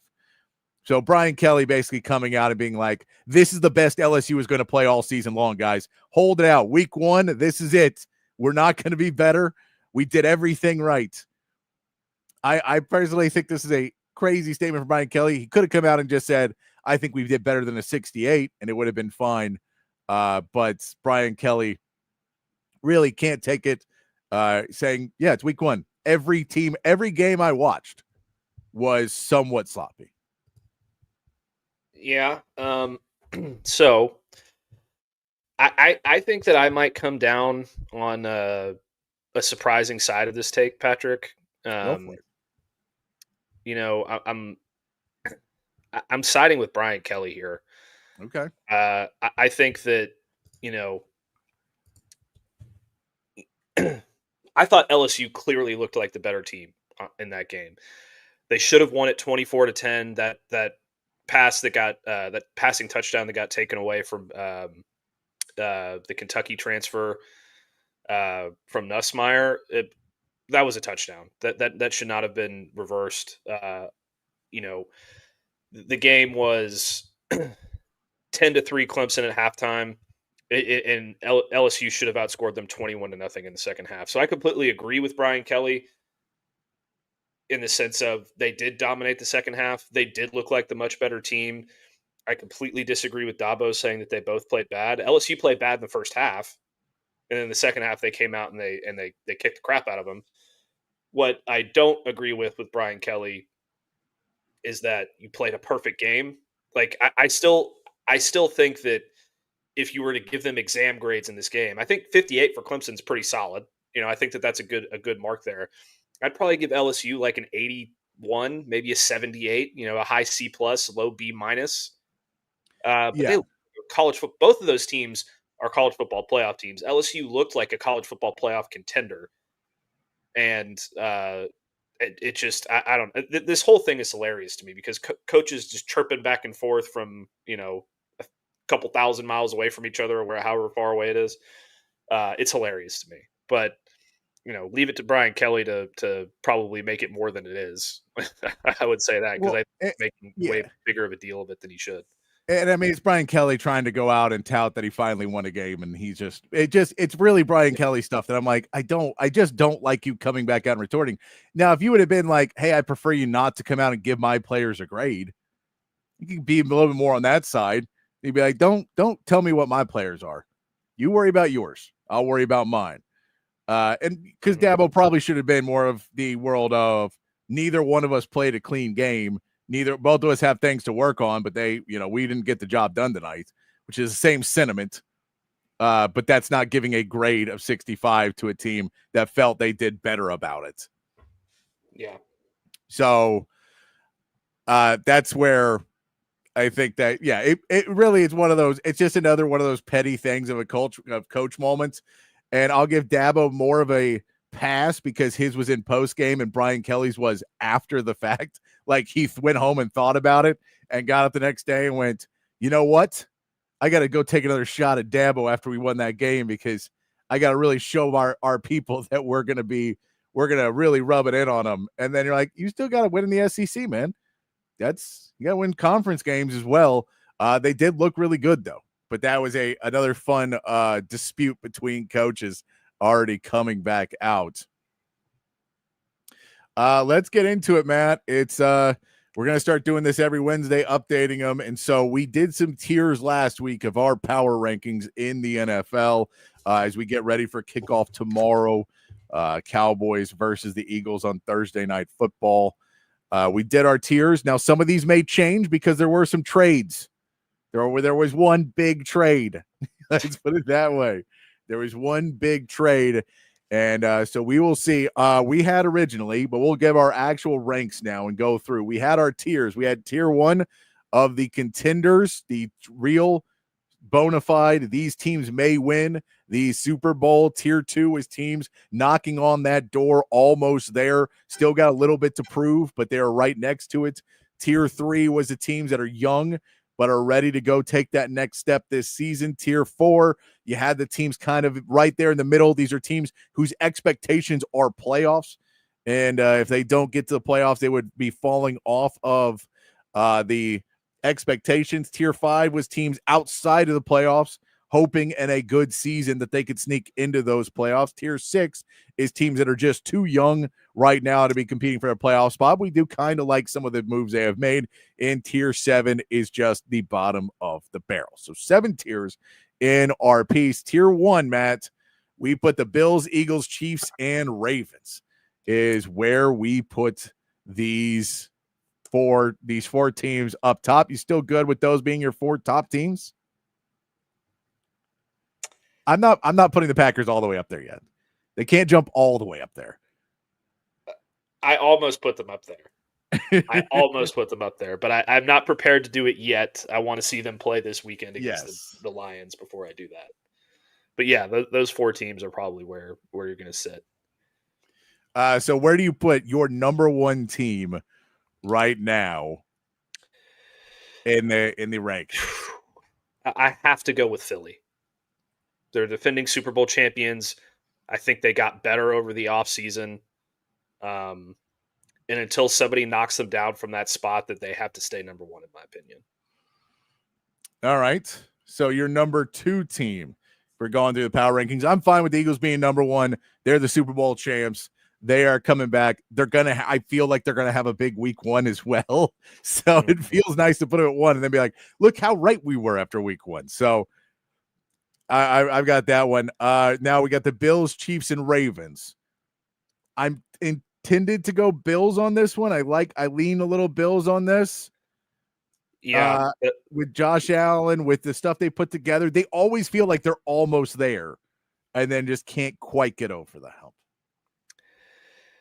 I have to go Buffalo here. I think Josh Allen's going to have his best season. I think they're going to be able to play a lot better in the secondary. I think that maybe not in terms of winning the Super Bowl, but in terms of getting out of the AFC, I think this is Buffalo's year finally. So I'm gonna give them the edge there at number two. All right. We have the Chiefs and the Ravens left in that tier one. Who do you like as your 3 and your 4 in this out of these two teams? Well, I have it written down. Baltimore number 3. Yeah.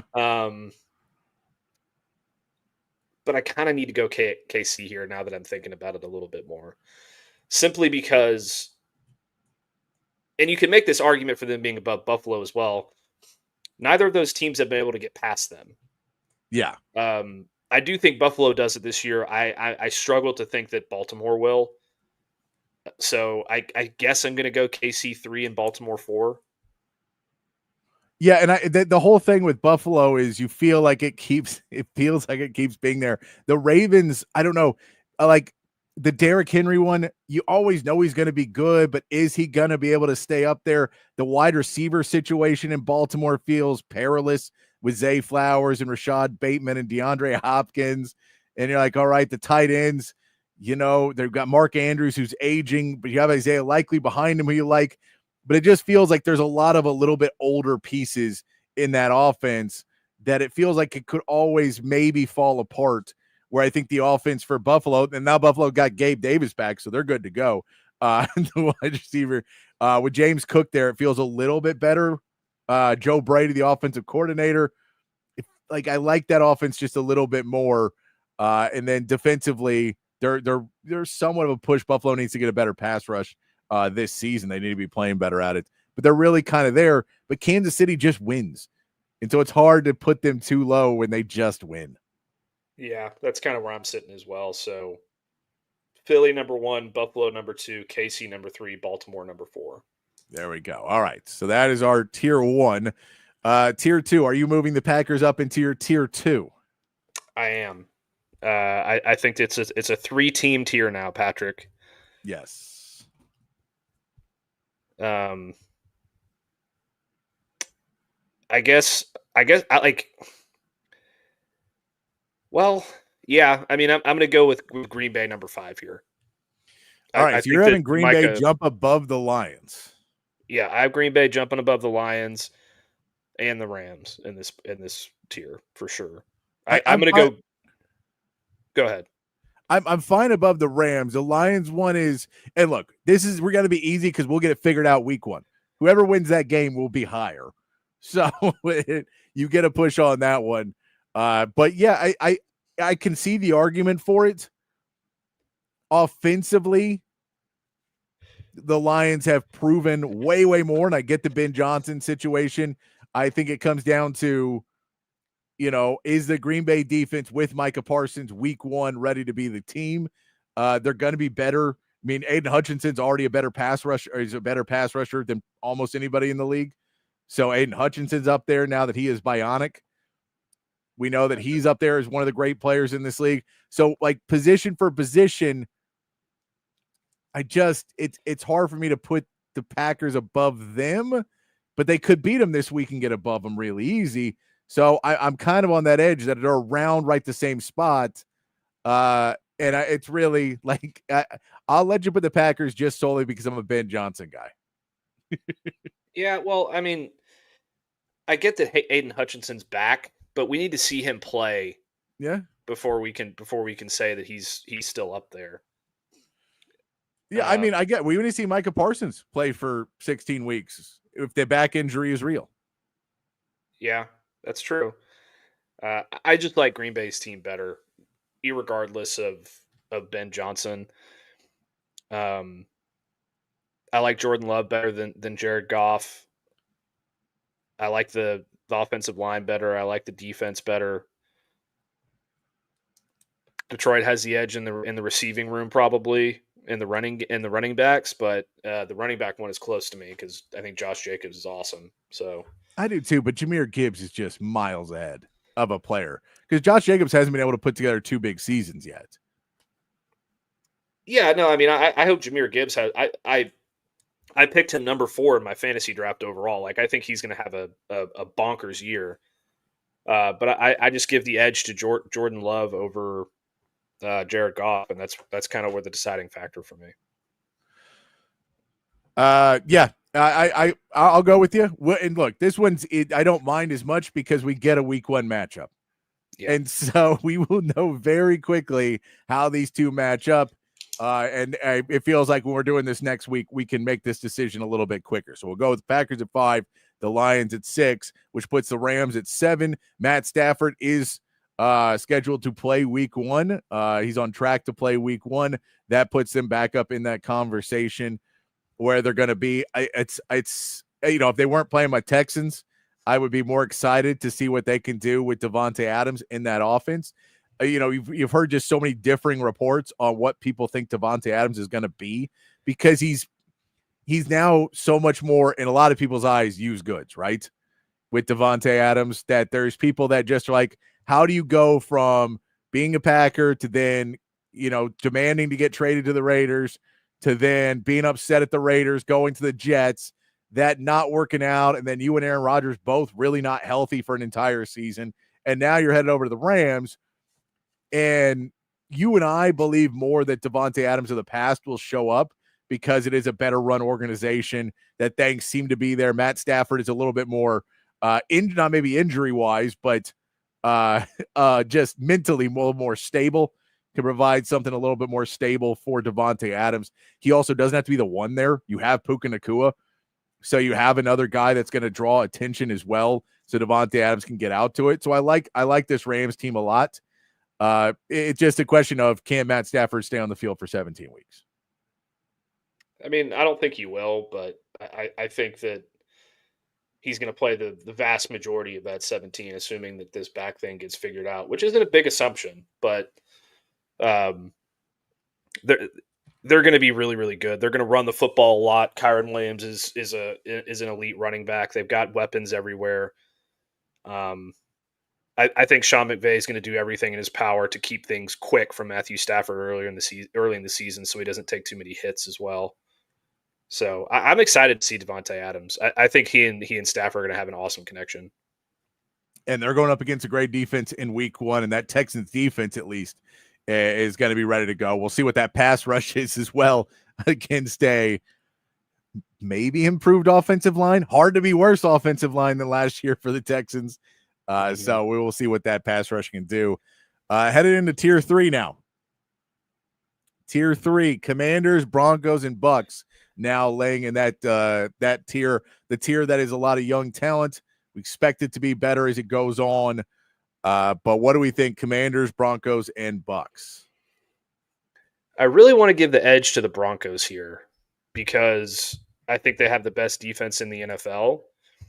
And I really like Bo Nix a lot. But here's my issue with Denver based on last season. So in 2024, they went 10-7, I believe, or maybe it was 11-6. I think they went 10-7, and they beat a lot of teams. They beat Tampa Bay, but that was like and outside of Week 18 against Kansas City, those were the only playoff teams they beat last year. They played Pittsburgh and lost. They played Baltimore and lost bad. They played Kansas City and lost. They lost to the Chargers twice, actually. And they also got beat by the Bengals, who were a French playoff team, and they lost to Seattle. So they didn't play well against good teams. So I'm a little bit iffy on them as in terms of what I was thinking going into the season, because I hadn't really thought about their schedule from last year too much. So I'm going to give the edge to the Commanders because they made it to the NFC Championship game last year, and that's kind of the edge for me. Yeah, I like the Commanders also tried to upgrade over the offseason. I know the Broncos did to an extent too, getting J.K. Dobbins, adding R.J. Harvey at the running back position, bringing in Evan Ingram at tight end. You try and upgrade that offense a little bit more. We know Jahdae Barron's in that secondary now, so that's an upgrade for the Broncos. So I think they both upgraded. But the Commanders going out and getting Laramie Tunsil, who they hope to really help solidify that line, bringing in Deebo Samuel to give them another trustworthy option in the pass game. I get it. We all know that Deebo looks like he likes to eat.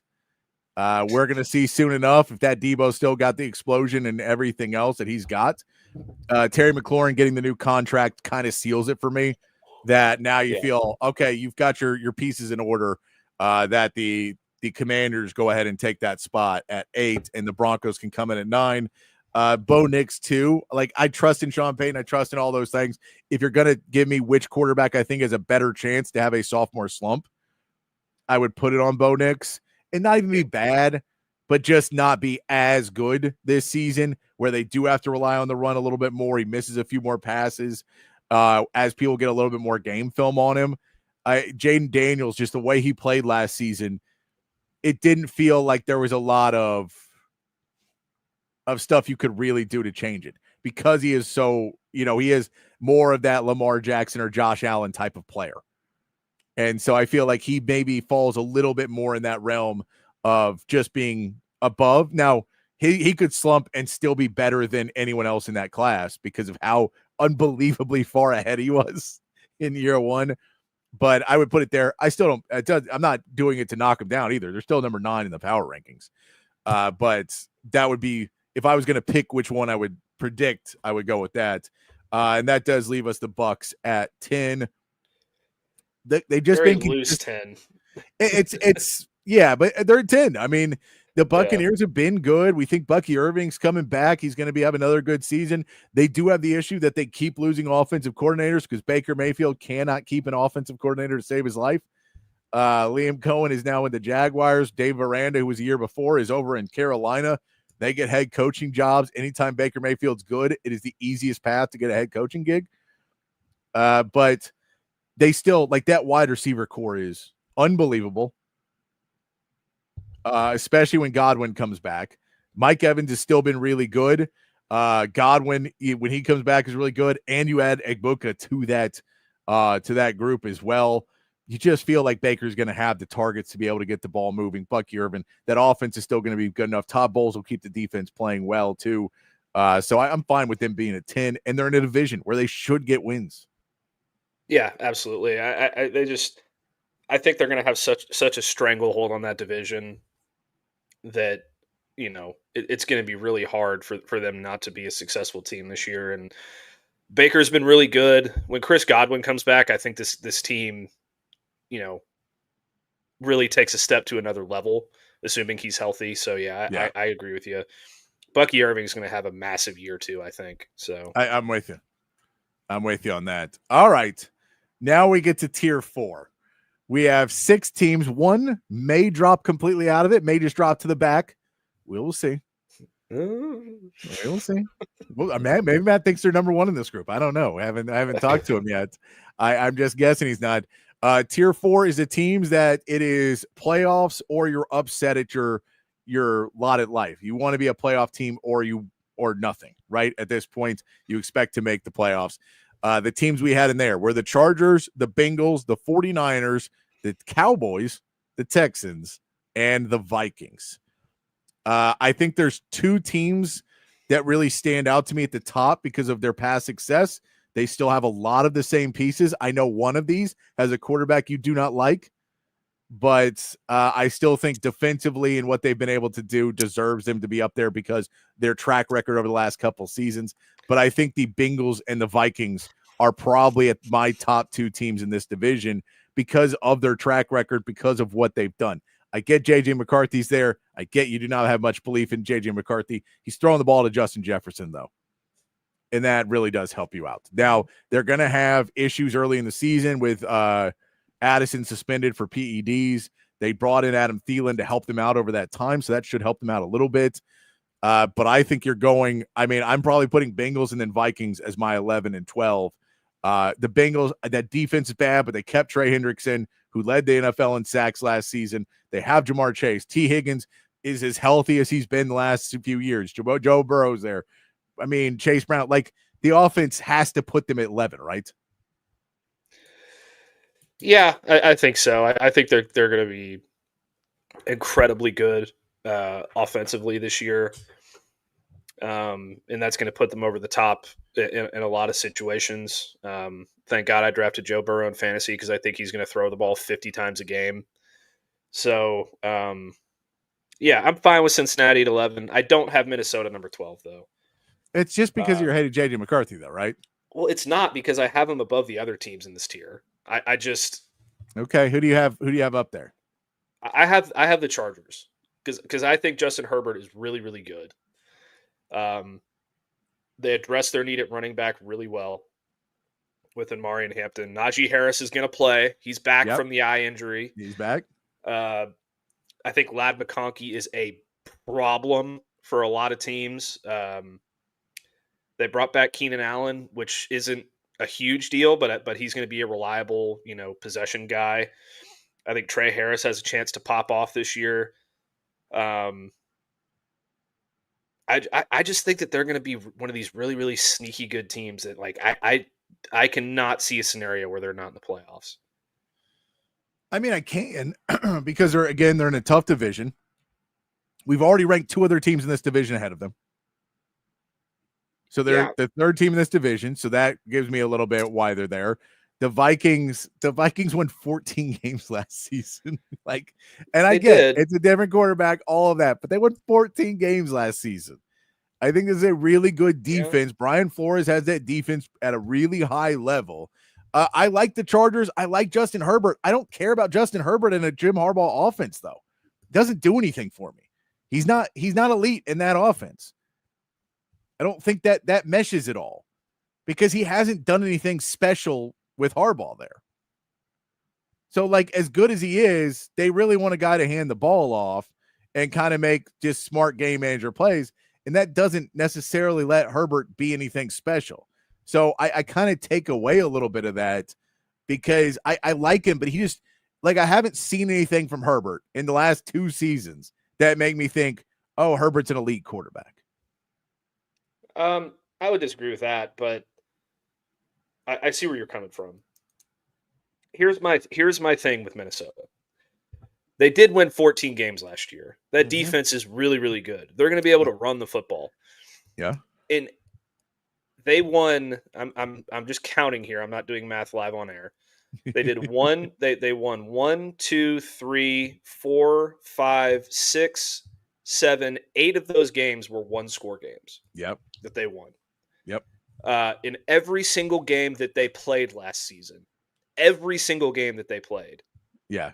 Well, I guess this is just Minnesota stats, so that I guess that doesn't matter. But I don't know that J.J. McCarthy is going to be able to win 8 1-score games for them.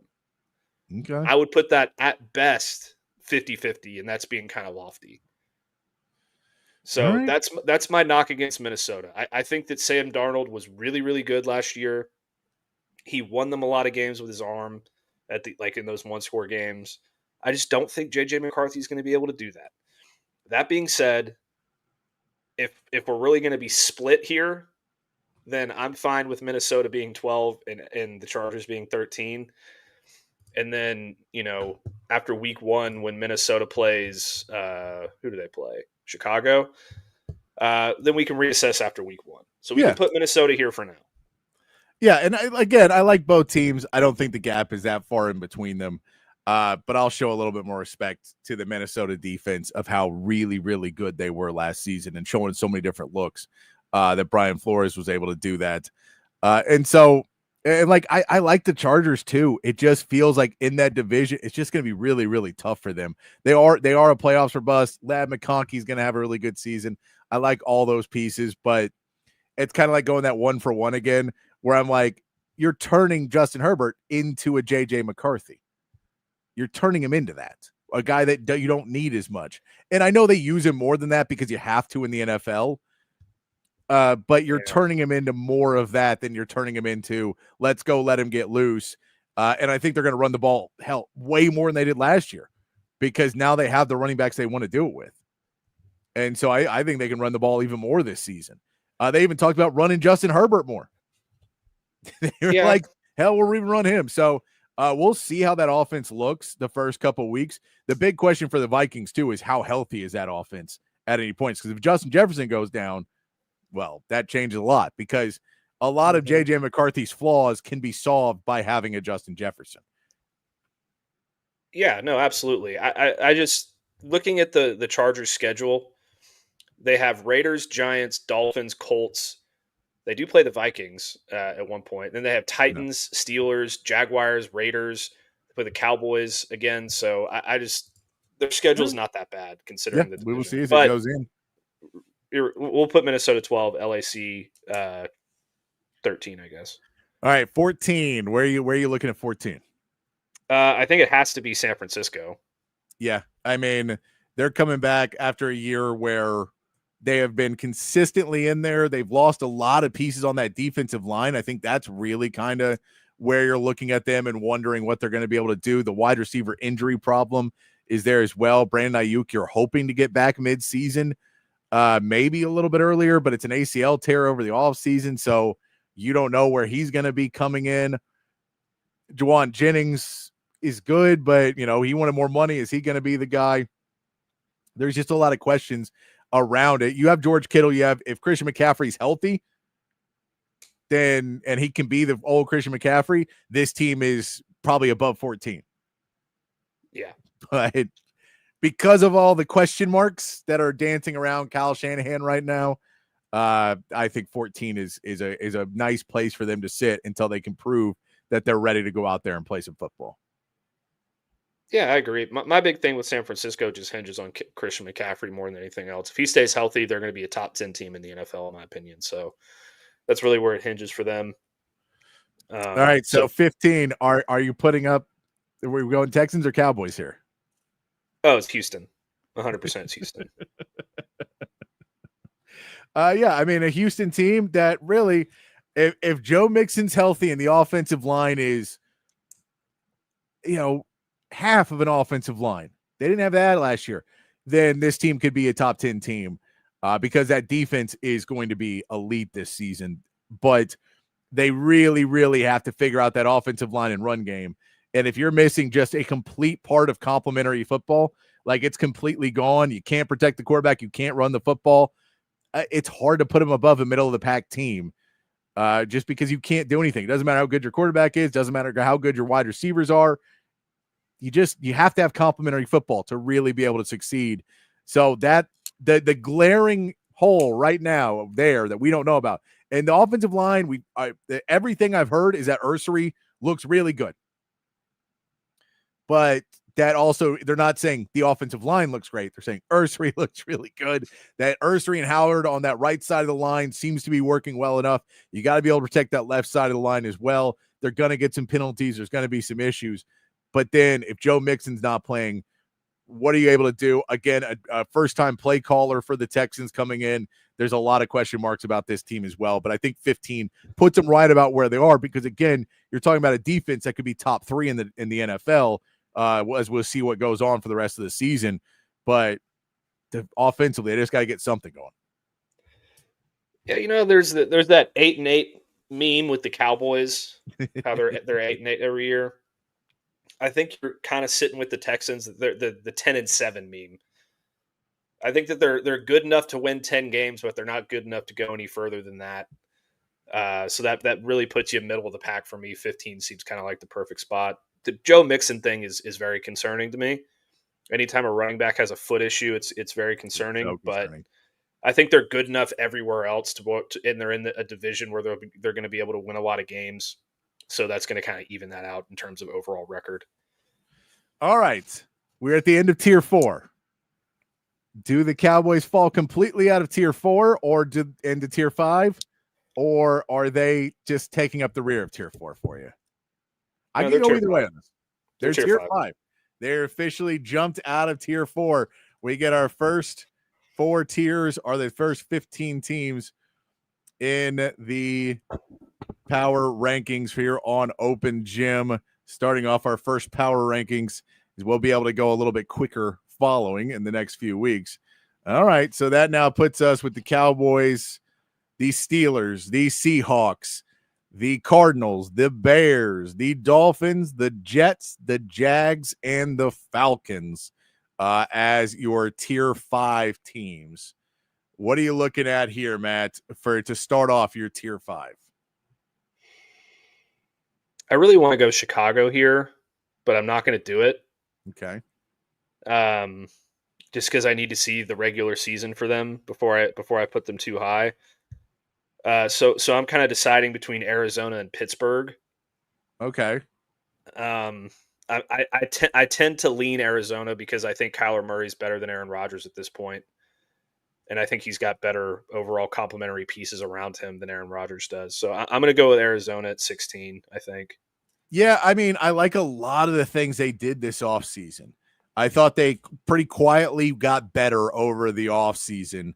They now understand who Kyler Murray is. There's been this thing about Arizona for the last, 4 or 5 years that Kyler Murray's been there, that they keep expecting Kyler Murray to turn into a different quarterback. And I think they finally realized who Kyler Murray is. And like halfway through last season, it felt like they kind of hit their stride a little bit more. Trey McBride is turning out to be one of your top tight ends in football as well. If Marvin Harrison Jr., who we know missed some time early last season due to his holdout with Fanatics, which is a dumb thing to say, but that's why he missed the time early in the season. If he now gets another year, now I'm not big on the whole he's more muscular, so now he's automatically a better wide receiver. Do you remember David Boston back in the day? Oh yeah, badass college player, didn't do much in the NFL. But do you remember how jacked he was in the NFL? Oh yeah. Like that dude, and he played for who? Arizona. I don't know what it is there, but they got the gyms apparently. And he just came out, and it was like he had maybe 2 seasons where the muscles really worked, and then it fell off so fast. But he was that guy. So you see Marvin Harrison Jr. be like, you need to go talk to David Boston about how this does not work long term. But I think he will improve. The big question for me in this is James Conner still got another year in him? James Conner's like 29, 30 years old. So an older running back, is he still got another year where he can be as good of a player as he was? If he is, then this 16 is no problem. If he falls off, that changes some things. They had somebody else. Trey Benson is their backup running back. And they seem high on him as well. So we will see what they do in Arizona, but I'm good with them at 16. I think that puts the Steelers at 17. I think so. We can look at a team that feels like they may still make another move before the season is over. Aaron Rodgers teams make moves during the season a lot. I mean, I will give Aaron Rodgers, I'm going to give him his flowers now, because this has been the least we have heard about Aaron Rodgers during a camp in preseason in the last 10 years. He's just kind of gone to work, done his things. When you hear about it, it's his teammates praising him for what he's done. So I'm going to give him credit. He may have a fake marriage. He may, have tons of things happening. But one thing Pittsburgh does better than probably any other team is keep crazy quiet. I don't know if anyone else can keep crazy quiet as well as the Pittsburgh Steelers, because we have seen they have had absolute lunatics on that roster. And while they're there, you don't really know it. And then afterwards, you're like, oh my God, what was that locker room like? So they've done it well enough so far. We're going to see what they end up getting with DK Metcalf as well. That pairing seems wrong to me because DK Metcalf is a run downfield and just throw it downfield, and I'm bigger and stronger, and I'll go get it. And Aaron Rodgers is a run the perfect route, and I'll get you the ball, and you can go then run with it. So it doesn't feel like that works, but we will see what they somehow put together over the offseason. I think they're going to be a decent pairing. I think despite his age, Aaron Rodgers still throws the ball downfield pretty well in terms of accuracy, at least. So I think he and DK Metcalf are going to have a quietly good year. I think that defense is really good. You talk about being able to keep crazy quiet. What about the Cowboys? Don't they keep crazy quiet, Patrick? Oh, they amplify. They amplify crazy. Yeah, but I'm just going to give them the edge over a couple of these other teams because of the defense and because, I don't believe in a lot of these other teams. Track record. And look, we have to give track record that this is a team that is consistently has a winning record and consistently makes the playoffs. This could be the year that falls apart. They could have stuck Aaron Rodgers with Mike Tomlin because they couldn't fire him. So they try and just push him out the door with Aaron Rodgers. Who knows?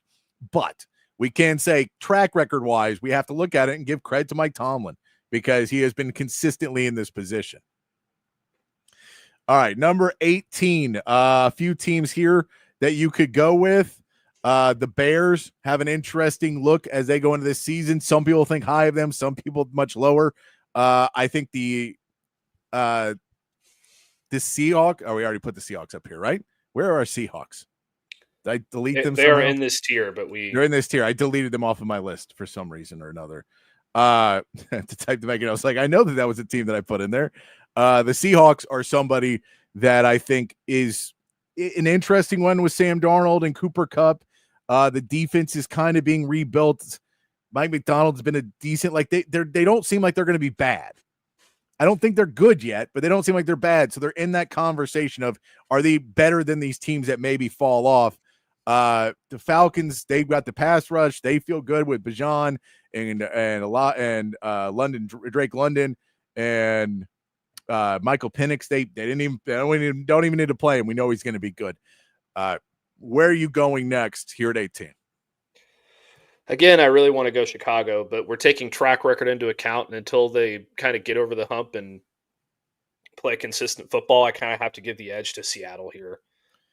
I think they're going to be a decent team. They have a really good secondary, and I like their running back. I like Cooper Kupp and Jackson Smith and Jigba together.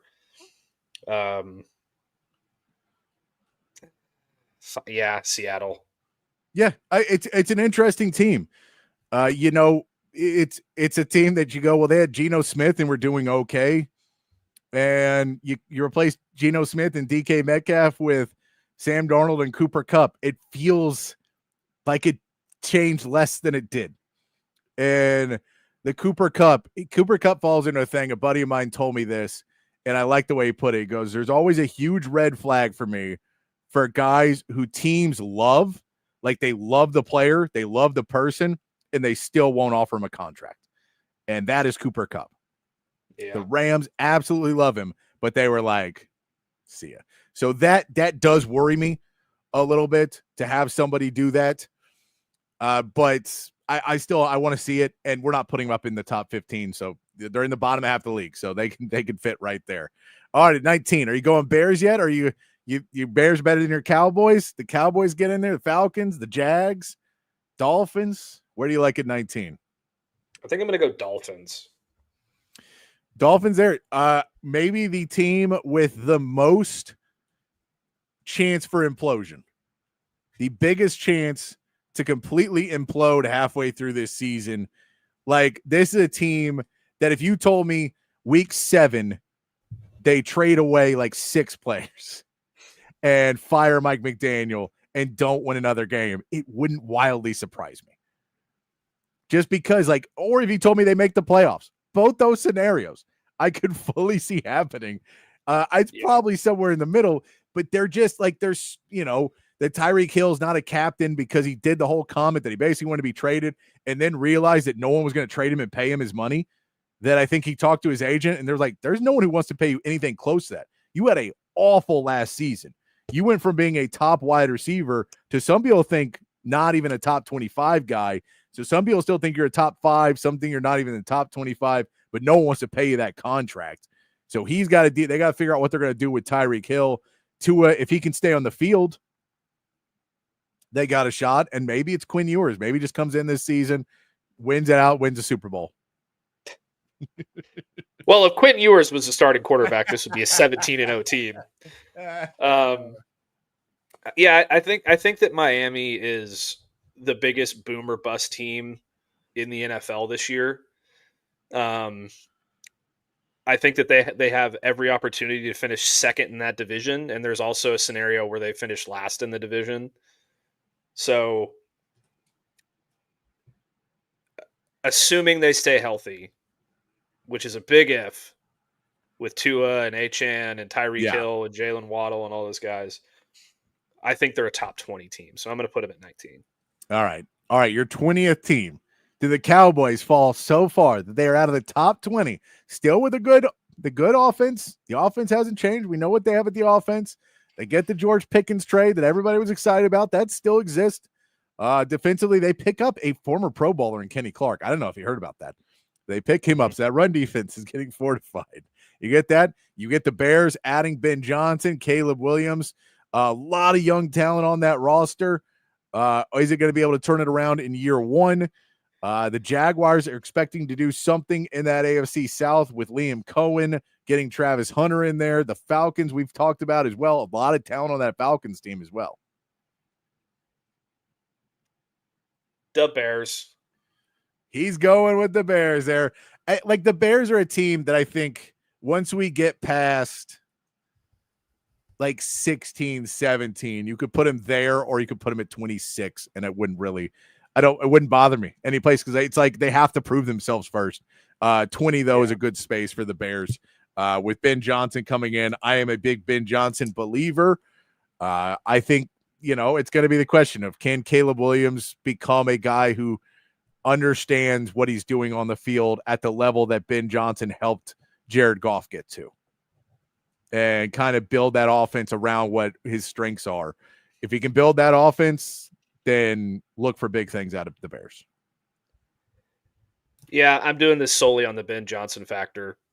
I think that he's going to do some really good things with that offense, and I think they did a great job rebuilding their offensive line. They've got weapons all across the board, young weapons all across the board. Their defense is going to be better.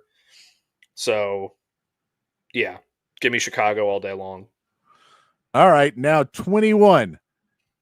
Jets, Jaguars, Falcons, and Cowboys. This is a tough one for me. All right, where does that go? But I'm going to take Dallas over Jacksonville because Dak Prescott's better than Trevor Lawrence. So, Dallas 21st. The Dallas still does have talent on this roster. They still do. I don't know if there's the thing about the Cowboys is it doesn't feel like there's hope that they're going to get better, right? You took away a lot of the hope that things could get better and better, but they still feel like, a 500 team at least. And so you go, we'll do the schedule game again tomorrow before we get to the Cowboys game on Thursday. So we'll do the schedule game again tomorrow. But to be able to get, you're like, this team does feel like there's still talent. You still have CeeDee Lamb, who's one of the top receivers in the league. George Pickens is another really good receiver. You put him with Dak Prescott. We know they're going to have issues. That offensive line should be okay, especially with Tyler Guyton coming back. You expect him, to be able to play a little bit better than a backup left tackle at least. So I think the offense should be able to win you some games along the season. And the defense won't be abysmal. They're just going to have problems with better teams. So, but Trayvon Diggs, Kyer Elam, Deron Bland seems like a secondary that can defend against not an elite quarterback.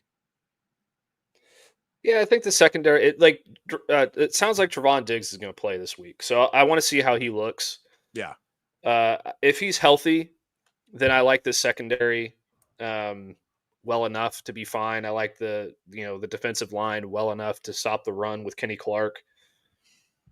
I just think when you're looking at these two teams against each other, I'll take Dak Prescott over Trevor Lawrence. I'll take CeeDee Lamb and George Pickens over Brian Thomas and Travis Hunter at the moment. Maybe not for a long time, but for right now. Yep. I'll give the Jags the edge in the running game, but Cowboys defense, I think, is going to be better at almost every level than the Jaguars. So it's close, but I think that's kind of the next two guys in the Jaguars at 22, and we'll say the Falcons at 23. Yeah. I think both of them have young players that you feel potential is much higher than the Cowboys. Like, if you want to go 2-3 years down the road and all the pieces where they may be headed, those teams feel like they're more on the rise to a certain extent with young talent. And it just doesn't feel like the young talent for the Cowboys outside of CeeDee Lamb maybe really feels like it's gonna help you long term. You like Jerron Bland, but I don't know if that excites you to the level that you just re-signed him. You have not re-signed George Pickens yet, so we can't count him long term. I mean, Hunter Luepke gets a contract though, so we got that one going for you. Yeah, I think they're going to sign Tyler Smith to an extension pretty soon here. I would believe that as well. But yeah, then we go to the Jags and then the Falcons. The Falcons are just it just feels like they're never good, even if they have talent. And Michael Penix has to prove things still. There's still a lot to get done this season. They should be able to run the ball well. I'm really curious to see what this pass rush is, because you go out and you get 2 pass rushers in the first round. You trade away your first round pick next year, so you add 2 pass rushers in the draft. Does that give you a real pass rush? That, to me, is probably the biggest point of this season for Atlanta. Yeah, that and Michael Penix are the two things that are kind of hanging it up for me. But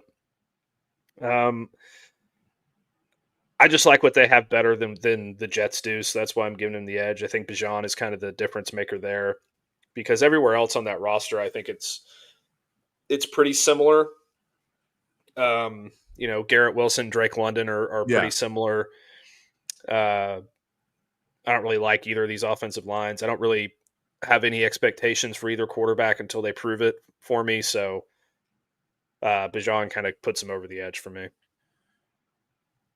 All right. Tier 6, our Tier 6 team. We have the Raiders, Titans, Patriots, Giants, and Panthers. These are the young teams that could be stepping up in the next year or two, but this year is going to be maybe a little bit tougher for them. Who do you like starting us off at 25? Oh, this is brutal. I think I'm going to have to go with the Patriots. Okay. Maybe the Raiders. It's kind of a toss-up between the Patriots. I like the Patriots. I think they've they acquired more talent to help them out this season than the Raiders did. The Raiders are good. They just still need more pieces. And it doesn't help that you bring in Amari Cooper and Jacoby Myers doesn't want to be there anymore. That offense is and that offensive line did not look good in the preseason whatsoever. So I'll go with the Patriots in the thought that Mike Vrabel will overcome maybe some of the offensive liabilities of play calling. Yeah, I tend to agree with you there. All right. I am going to go Raiders at 26, though. Yeah, I like the Raiders there as well. They're an interesting fit now with Pete Carroll in there. Are they going to realize, and Chip Kelly as well, calling the plays offensively? It's a really interesting play, but it's a tough division, and they just don't have the talent yet. They just don't have the pieces. That team has been done too much. Now, do you want to go Giants or Panthers here? Trevor Wardell Mack, go to Texas Longhorns on SI and read the story about that, please.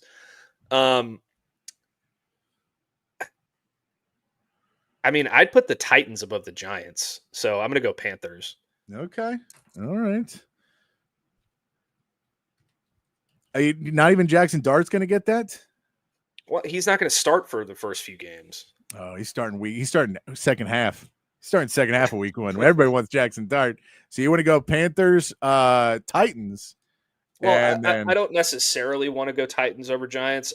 That's what I would pick. If you have an argument for it, then I'm here to listen to it. It's kind of 50-50 for me. No, I'm fine with it either way because I mean, like the Titans do have interesting, fun stuff. It's really a lot of it. I think once Jackson Dart starts, maybe the Giants come back up over the top. We're going to see what Cam Ward's able to do early in this season. Like neither team's going to be that good. So it's really the question is when Jackson Dart starts, if he plays well, then they get to jump up in the power rankings. But we'll put him down there below because they decided to start Russell Wilson. Yeah, that's kind of where I'm sitting. I would just take Cam Ward over Russell Wilson right now. All right, our final three teams we have come to. This is where it's really important to rank these correctly, Matt. You can't screw these up.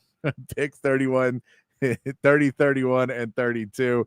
The Browns, the Colts, and the Saints. I mean, I think Browns win because of – I mean, the Colts are probably the better team, but the Browns have Myles Garrett, so they have the best player. Yeah, the Browns have some interesting pieces. I think their defense is going to be pretty decent. Yeah, so the Browns got to go 30 then, right? Yeah, and you know, I think Dylan Sampson is probably going to be a decent running back. Once they get Quinshon Judkins finally signed, then, you know, he'll be good. There's some interesting pieces. I like Harold Fannin as well. They got Isaiah Bond. David Njoku, is he still there, or is he somewhere else now? I think he's still there. Yeah, so they just have more pieces, I think, than the Colts do in terms of, especially on defense. So very hesitantly Browns. Yeah, very hesitantly Browns. Then we'll go with the Colts. Daniel Jones is the quarterback because Anthony Richardson couldn't even beat out Daniel Jones. I think that sums up pretty much everything you need to know about that. They still have a good running back in Jonathan Taylor. The defense is okay. Everything's kind of okay. It feels like, you know, Jim Irsay passes away. The stories about that and him relapsing right before, it just feels like there's probably a lot of disarray right now in Colts headquarters. And that kind of puts you, you know, like this is probably Shane Steichen's last year as their head coach. You're going to have a ton of changes throughout this season. And so this Colts team, I could very easily see by week 5 or 6 just being like, shut it down. Shut it down. We're awful. We need to get rid of everything. We need to start over. The daughters of Jim Irsay are in charge now, and they want to take things over. So we get that one. And then there's no debate on who's the worst team in the league, right? Yeah, the Saints. I mean, you're starting Spencer Rattler at quarterback. I will say 2 things about the Saints that I think are going to be pretty good next season. Number 1, Calvin Banks is going to be really good at left tackle. And number 2, Vernon Broughton is going to be a decent backup defensive tackle. Yeah. That's about all I can say about the Saints. Yeah, so, I mean, I'd love Jalen Ford to get some playing time as well for that team. But, yeah, it's just – there's just not much there. It's just hard to believe that they win more than 2 games. It's really like you figure they're going to win a few just because. But at the end of the day, it just feels like winning more than that is going to be really tough. The Colts could win 5 or 6. The Browns could win 5, 6, 7. Like those teams, like everyone else feels like they have a ceiling that is at least reasonable. And what's the Saints ceiling? 4 wins? I was going to say 3, but yeah, probably somewhere in there. And that's like if they trade for somebody too. Like that it just feels like I don't know when Tyler Shuck can't beat out Spencer Rattler, and Spencer Rattler was awful last season. And I know Spencer Rattler practices well, but I don't know. I don't know how you can keep doing that. Yeah, it's the Saints are far and away the worst team in the NFL. They should have the number 1 pick next year. They're going to take Garrett Nussmeier. He's going to be reunited with his dad. It's going to be a really cool story. And it's going to be a while before they're good. Yeah, I'm with you on that one. There's our power rankings for the NFL before week 1. I will try and make a little graphic up and post those at some point here in the next couple of days. We get football starting tomorrow. And yes, Trevor, I know he said to go check out the site for stuff on Wardell Mac. I try not to overly comment on things before I see any of the info or whatever else is about. It could pop during our show, so we don't have a ton of information on it for us where we've actually been able to do it. I know Sark has already commented. They're aware of it. But I think it would have been nice to have Ward Elmack play more this season, but who knows what it'll be. Hopefully it is nothing big. Hopefully it's all a big misunderstanding and he was just on cough syrup and so over aggressive cop. Who knows? But we'll get into that once we find out more info, then we can get into more. I don't know how much breakdown you can do about a DUI either. Seems like there's not much you can do. Especially for a player who wasn't going to play a whole lot this year. But why don't we take our second break, Matt? We'll come back. We'll wrap it up. Wrap up some of the NFL power rankings talk. Get ready for our meathead of the day and wrap up a hump day edition here of Open Gym on Texas Sports Unfiltered here on a Wednesday afternoon. At Sleep Cycle Center, we can treat your sleep apnea in various ways. My story starts 15 years ago with the loss of my father to undiagnosed untreated sleep apnea. And this is a very preventable disease and treatment options are various. Millions of people across America have sleep apnea and they fail to realize the early warning signs. Fatigue, daytime sleepiness, and snoring are the most common signs. We'll find the best solution using advanced technology, oral and epigenetic appliances, or CPAP. We offer weight loss, oral surgery, and laser treatments. Schedule your appointment today and get your sleep evaluation. If you're looking to remodel a kitchen, renovate your bathroom, or maybe add some new life to your outdoor space, reach out to our friends at McCall Custom Homes. They are custom home builders and renovators here in Central Texas, and they've been doing it in Central Texas for more than 40 years. It's a father-son team with a ton of experience, and all of that experience is here in the Austin area. So they know what it takes to turn an Austin area home into something truly, truly special. Right now, our friends at McCall Custom Homes are offering free estimates to TSU listeners so they can come out to your place, hear your vision, they can tell you what they can do, and then you can go from there. Don't just take my word for it. Check out their website, McCallCustomHomesATX.com. Look at the gallery of jobs they've done over the last 4 decades. And then when you're ready, again, reach out to them and they will come to you. McCallCustomHomesATX.com, or you can call or text Mike McCall directly at 512-633-9580. It's McCall Custom Homes. We build value into your home. Field goal, end zone, interception. What's up, kid? Just trying to write a new commercial for audiovisual consultations. You know, football season is about to start. Okay, so what have you got so far? Roses are red, violets are blue, football is awesome, our installations are too. Yeah, I don't think you're getting what I want. Okay, how about my football lies over the ocean? Boy. Yeah, I guess I just don't really understand this sport. Like, think about hockey, a sport played by real men. Fights, no TV timeouts, and no flopping. Yeah, that's why Audiovisual installs systems so that every customer feels like they're right there on the field. People's love for football might be hard to understand, but ABC can tackle any residential or home improvement to get you ready for the big game. Now you're getting it. Ready for the halftime show? What? Hug your kids, laugh with strangers, and make love to whoever the hell you want. Just call us at 255-8678. That's 512-255-8678. Back here on Open Gym on Texas Sports Unfiltered, wrapping it up here on a Wednesday afternoon. Number one in our power rankings, the Eagles taking on the Cowboys tomorrow afternoon. I'm still trying to figure out what I'm going to end up doing for it. It feels like it's the first game of football season, so I always kind of try and go out and watch that first game of the NFL, and you're like, oh, I really want to watch something fun. But the fact that it's the Cowboys makes it more complicated. Yeah. I don't know, man. I'm going to watch it. It's football. I don't have anything else to do on a Thursday night, so you know, I'm going to watch this, and I'm going to, for the first time in my life, legitimately the first time in my life, cheer for the Cowboys to get their brains absolutely bashed in and lose 63-0. Oh, I don't even want him to get bashed in. I kind of want the Eagles to run all over them. I just want Saquon Barkley at like 250 yards because that would be the funniest thing to me. Yeah, his over under, I think, in the books is like 96 yards rushing. It was way over. On Sleeper, I got it on on a deal for 82.5, I think. And I hammered that thing, man. I think he's going to go off in this game. So yeah. Yeah, I mean, it'll be interesting. He may be sitting by halftime. I am hoping that the Cowboys offense does go off for 650 yards and like 7 touchdowns. I'd really love to drive, if we could drive this defense into negative points on fantasy, that would help me out a lot. I'm playing them in both leagues.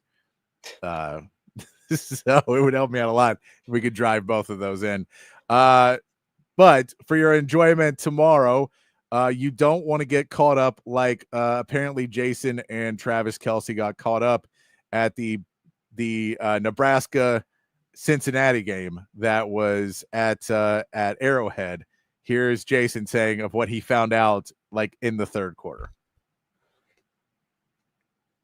Oh, that I've been drinking non-alcoholic beer the entire game. This is the most amount of shame I've ever felt in myself. Really? Yeah, I was just like, the fuck is wrong with you, Jason? Who was the person that tapped you on the shoulder and said, hey, just so you know? Taylor.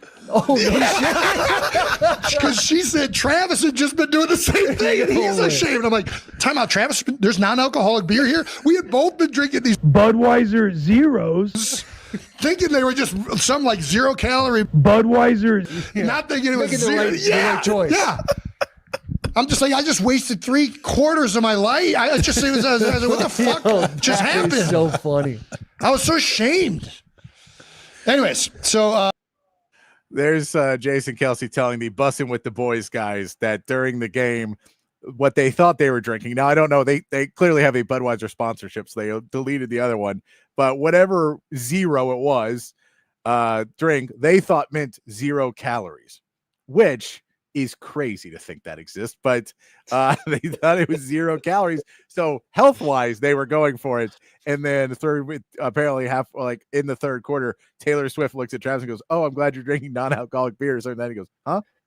She goes, "Yeah, that's what that is." It's like, yeah. No. I don't know. And look, I for people who have alcohol issues, I'm sure that non-alcoholic beer is a good alternative. But I don't know that anybody actually enjoys the taste of beer enough to want to drink a non-alcoholic beer on purpose. So I don't know how they're a thing. But shame on whoever was in that suite for putting non-alcoholic beers in there in the first place. Well, no, not have even been an option. You should have non-alcoholic beer in those really nice suites because I'm sure there may be people with addiction issues and things like that. And you just go put it over there. No one would be dumb enough to think this is real beer. And if they did, they would notice it pretty quickly into it. Not the case for the Kelces.